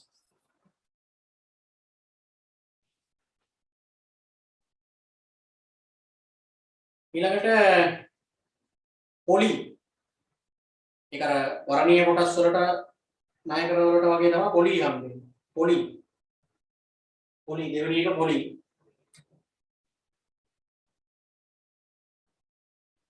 තුන්වෙනි එක සංචිත ප්‍රාග්ධනීකරණය කියනවා. සංචිත ප්‍රාග්ධනීකරණය. සංචිත ප්‍රාග්ධනීකරණය. ඒ කියන්නේ පුතේ අර සමාගමේ දැනට තියෙන සංචිත තියෙන සංචිත තියාගන්න ඕනේ. ඒ සංචිත කොටස් බවට පත් කරලා දැන් ඉන්න කොටස් වෙනියන්න දෙන්න. සමාගම් වල කොටස් අරගෙන තිබ්බහම තියෙන වාසියක් ඒක. සමාගම් යම් වෙලාවකදී සංචිත කොටස් බවට පත් කරනවා. එතකොට ඒවත් ගන්න පුළුවන්. අර අයිතිය තව වැඩි කරගන්න පුළුවන්. ඒක තමයි සංචිත ප්‍රාග්ධනීකරණය කියන්නේ. ඊළඟට හිමිකම් නිකුතු. හතරවෙනි එක. හිමිකම් නිකුතු කියන්නේ දැනට ඉන්න කොටස් හිමියන්ට එන්න කියලා සාමාන්‍යයෙන් කොටස් වෙනද බලයේ මිලට වඩා අඩු මිලට කොටස් දෙනවා සමාගම. සමාගමේ කොටස්ම කොටස් වෙනද බලයේ විකිනනවා 80ට. සමාගමේ දැනට ඉන්න කට්ටියට සමාගමෙන් දෙනවා 60ට. අර ඉන්න කොටස් වෙනව දිරිමත් කරන්න එහෙම දේවල් කරන්නේ. ඒගොල්ලන්ට අරහෙ ගිහින් 80ට විකුණ ගත්ත හැකි. මේ කොටස් වල ආයෝජනය කරලා තිබ්බහම ලැබෙන ප්‍රතිලාභය. ලාභාංශ ගත්ත හැකි, පොලි ගත්ත හැකි, සංචිත ප්‍රාග්ධනීකරණයට මුණ දෙන්න පුළුවන්, හිමිකම් නිකුතුවට මුණ දෙන්න පුළුවන්. පස්වෙනි එක ප්‍රාග්ධන ලාභ. අර ගත්ත ගානට වඩා වැඩි ගානට විකුණන එක. ප්‍රාග්ධන ලාභ. ප්‍රාග්ධන ලාභ. ඒ ඇවිල්ලා ඍජු ප්‍රතිලාභ. පහක් තිබ්බා. ලාභාංශ, පොලි, සංචිත ප්‍රාග්ධනීකරණය, හිමිකම් නිකුතුව, ප්‍රාග්ධන පොලි. ඕවා ඉන්න පුළුවන් MCQ වල. ලියන පේපර් එකේ නොලියුවත් MCQ එකට ඕන වෙනවා. වක්‍ර ප්‍රතිලාභ කියන්නේ කෙලින්ම පේන ප්‍රතිලාභ නෙමෙයි. අර සාමාන්‍යයෙන් ඉතින් කොටස් වල ආයෝජනය කරාම වක්‍රාකාරයෙන් එන ප්‍රතිලාභ. මොනවාද? කොටස් ඉහළ ද්‍රවශීලතාවයෙන් යුතු වත්කමක් නිසා ඉතා පහසුවෙන් හා ඉක්මනින් විකුණා මුදල් බවට පත් කරගත හැකි වීම.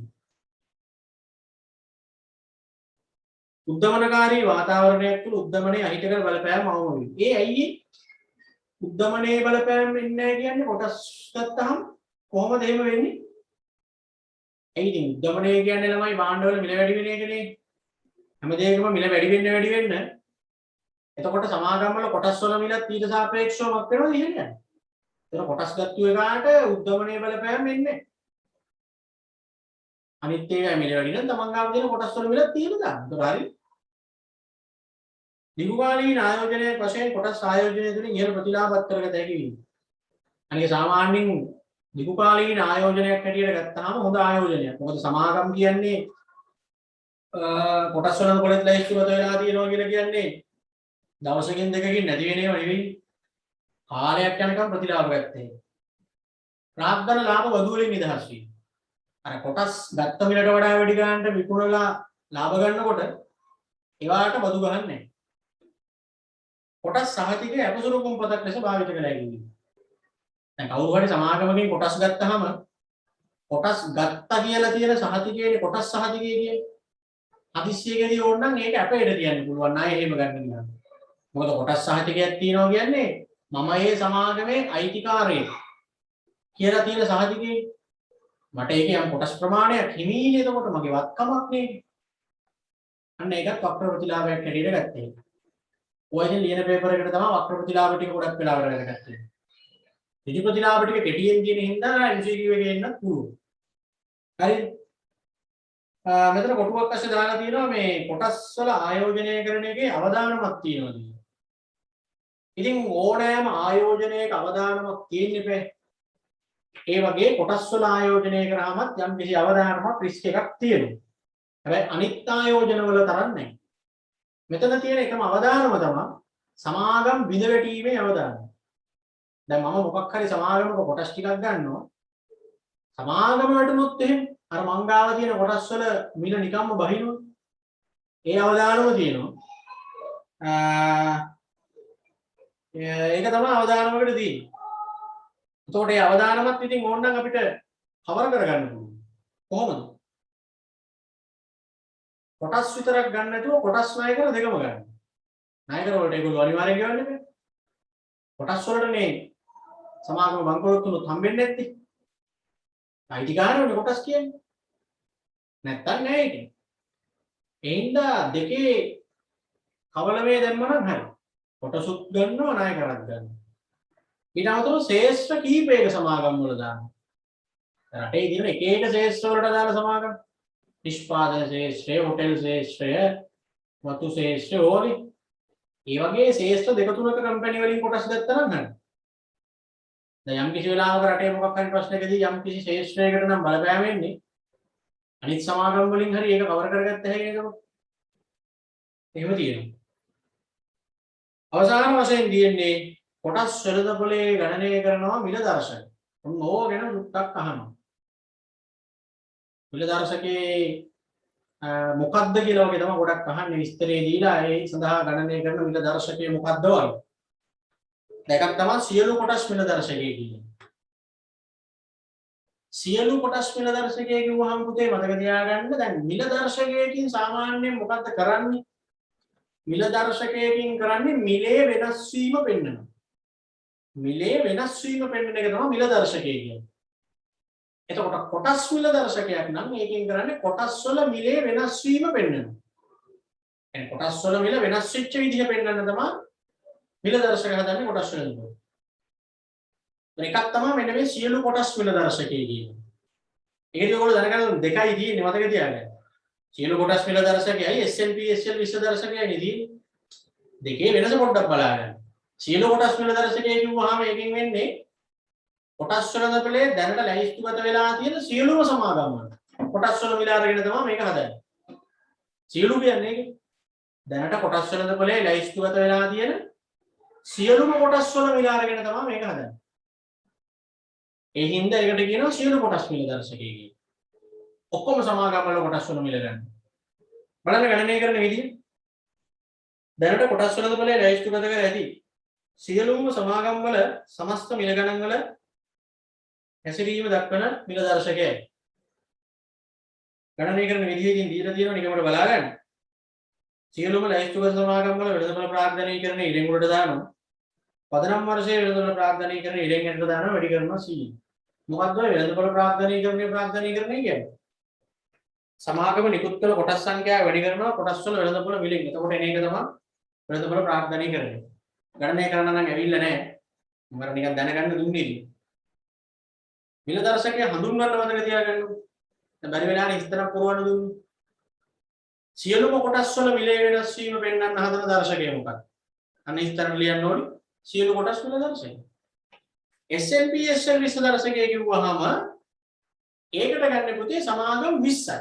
ඒකට SNP SL 20 කියලා දාන්න.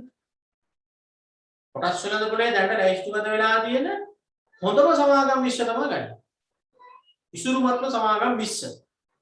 අන්න එතන දැනගන්න ඕනි ඔය 20 තෝරන්නේ කොහොමද කියන්නේ. ඒ නිර්ණායක මොනවාද කියන්නේ. ඒක අහලා තියෙනවා. ගොඩක් අවුරුදු. කොළඹ ව්‍යාපාර වස්තු හෝමාරුවේ විශාලතම වඩා දෝෂීල සමාගම් 20ක මිල ගණන් වල වෙනස් වීම මැනීම සඳහා ගණනය කරන දර්ශකය SNP ශ්‍රී ලංකා විශ්ව මිල දර්ශකය ලෙස හැඳින්වේ. ඔතන අර 20ක් ගන්න හින්දා ඒ 20 තෝරන්නේ මොනවා බලලාද කියලා දැනගන්න එපා නිර්ණායක ටික. ආන්ගේ නිර්ණායක තුන මතක තියාගන්න උතන දීලා තියෙනවා දුන්න. මේ 20 තෝරන්නේ මෙන්න මේ තුන බලලා. වෙළඳපොළ ප්‍රාග්ධනීකරණයයි, ද්‍රවශීලතාවයයි, මූල්‍ය ශක්්‍යතාවයයි. ආන්ගේ තුන බලලා තමයි හොඳම 20 තෝරන්නේ. මේ නිර්ණායක තුන අනිවාර්යයෙන් මතක තියාගන්න. මොකද නිර්ණායක තුන වෙළඳපොළ ප්‍රාග්ධනීකරණයයි, ද්‍රවශීලතාවයයි, මූල්‍ය ශක්්‍යතාවයයි. ඒ තුනෙන් හොඳම 20 තමයි ගන්න. උදින ගණනය කරන විදිහ ඉරේ මුලට දානවා තෝරාගත්ත සමාගම් 20 වෙළඳපොළ ප්‍රාග්ධනීකරණය. වර්තමාන ප්‍රාග්ධනීකරණය ඉරෙන් යට දානවා පදනම් වර්ෂයේ ප්‍රාග්ධනීකරණය වැඩි කරනවා 1000න්. ඇයි 1000න් වැඩි කරන්නේ? අතන 100න් වැඩි කරන්නේ. සාමාන්‍යයෙන් නියදියක් අරගෙන ප්‍රතිශතයක් ගන්නකොට 1000න් වැඩි කරන්නේ. සමස්තය නෙවෙයි ගන්න. තෝරාගත්ත 20ක් නේ ගන්න. ඒ වගේ වේ 1000න් තමයි වැඩි කරන්නේ. හරි? ඔන්න ඔය දර්ශක දෙකේ වෙනස පොඩ්ඩක් මතක තියාගන්න. ඔය දෙකෙන්ම කරේ කොටස් වල මිලේ වෙනස් වීම වෙන්නනේ. තව එකක් තියෙනවා මුළු ප්‍රතිලාභ දර්ශකයේ කියන. දැන් උතන ළමයි කරන වැඩේ තමයි සියලු කොටස් මිල දර්ශකයේ කියන එකයි මුළු ප්‍රතිලාභ දර්ශකයේ කියන එකයි පටල ගන්න. සියලු කියන වචනේ මුළු කියන වචනේ ඉන්න. මතක තියාගන්න පුතේ කොටස් වල මිලේ වෙනස් වීම පෙන්වන්න තමයි සියලු කොටස් මිල දර්ශකයයි SNP SL එකයි දෙකේම කරේ. මිලේ වෙනස් වීම පෙන්වුවේ මුළු ප්‍රතිලාභ දර්ශකයේ කිව්වහම මිලේ වෙනස් වීමයි ලාභාංශ ආදායමයි දෙකම අරගෙන තමයි බලන්නේ. අදාළ සමාගමේ කොටස් වල මිලේ වෙනස් වීමයි ලාභාංශ ආදායමයි දෙකම දාලා හදන්නේ. ඒ නිසා තමයි මුළු ප්‍රතිලාභ දර්ශකය කියන්නේ. බලන්න ඔය ඉතින් ලාභාංශ ආදායම සහ මිලේ වෙනස් වීම යන දෙයන්ශයටම වන්නේ. ඉපයුම් ප්‍රමාණය මුළු ප්‍රතිලාභ දර්ශකයෙන් ගණනය කෙරේ. තේරුණාද? මිලේ වෙනස් වීම පෙන්වන්න දර්ශක දෙකයි. සීල කොටස් මිල දර්ශකයයි SNP SL දර්ශකයයි. මිලේ වෙනස් වීමයි ලාභාංශ ආදායමයි කියන දෙකම අරගෙන හදනවා මුළු ප්‍රතිලාභ දර්ශකය. හරිද? ඔය ටික තමයි විශේෂයෙන් මතක තියාගන්න තියෙන්නේ. කොටස් වලින් බලන මිල දර්ශක වල වැදගත්කම මොකක්ද කියලා අහන්න. තියාගන්න මිල දර්ශක වල වැදගත්කම යහන්න. කොටස් වලින් බලේ ක්‍රියාකාරීත්වය පිළිබඳ කොටස් වලින් බලේ ක්‍රියාකාරීත්වය පිළිබඳ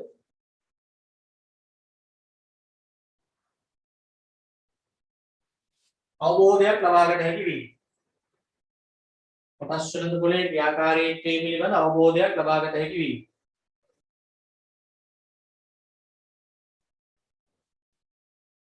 කොටස් වලින් බලේ ක්‍රියාකාරීත්වය පිළිබඳ අවබෝධයක් ලබා ගන්න හැකි වෙයි.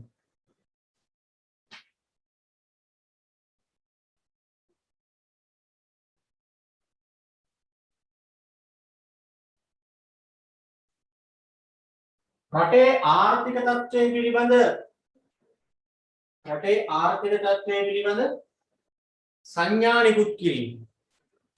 රටේ ආර්ථික තත්ත්වය පිළිබඳ සංඥා නිකුත් කිරීම.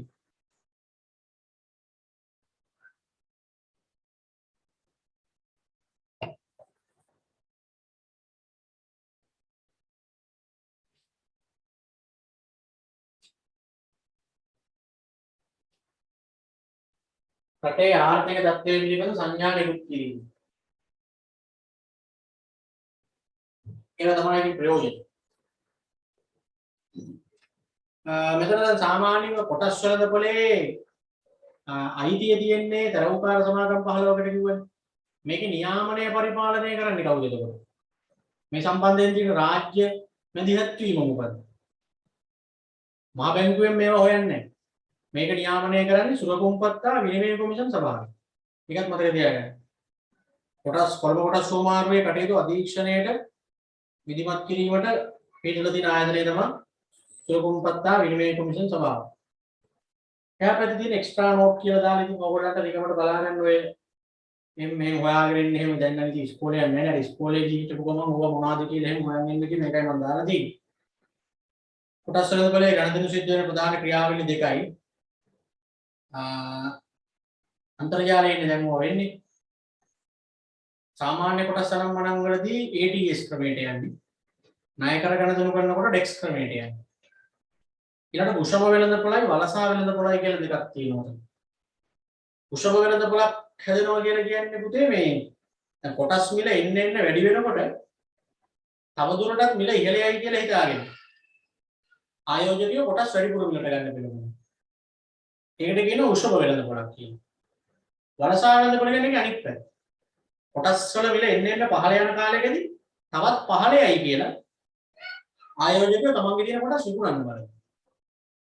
තවත් පහළයයි කියලා ඒක වලසා වෙළඳපොල. ඊට තරවෝකාර සමාගම් 15ක් තියෙනවා කියන්නේ මේ වගේ ඒවට උදාහරණ ටිකක් දීලා තියෙනවා. එතකොට ඔන්න මුල්‍ය කළමනාකරණය කියන එකේ හරි ඔය අපි රිවිෂන් එකේ කරලා තිබ්බේ හරි තියරි කරන්න එපා සම්ප්‍රදායානුකූලව රිවිෂන් නොවන ළමයින්ට එහෙම ගයි කරේ. එතකොට අපිට සිලබස් එකේ සම්පූර්ණ තියරියේ පිළිවෙලට පාඩම් ටික ඉවර වෙන්න තව තියෙන්නේ තොරතුරු පද්ධති කියන පාඩමයි සැලැස්ම පාඩමයි. තොරතුරු පද්ධති ලියුට් එක මේ මාසේ ලැබිලා ඇත්තේ ඒක ලබන සතිය කරලා ඊළඟ සතිය කරනකොට මේ මාසෙම ඉවරයි. ලබන මාසයේ අපිට ඉතුරු වෙලා තියෙනවා මානව සම්පත් කළමනාකරණයේ පාඩමයි සැලැස්ම පාඩම. ලබන මාසයෙන් සම්පූර්ණ තියරි කතන්දරේ ඉවරයි. නොවැම්බර් මාසයේ විභාගෙ තිබ්බා හෝ නොතිබ්බා හෝ මගේ වැඩ ටික ඉවරයි. රිවිෂන් එකෙත් ලබන මාසයේ ඔක්කොම කතන්දර ටික ඉවරයි. ලබන මාසයේ අලෙවිකරණේ තියෙන්නේ. එතකොට වැඩ ටික හරි. හරි. එනේ මොකටද? හරි බා. good night.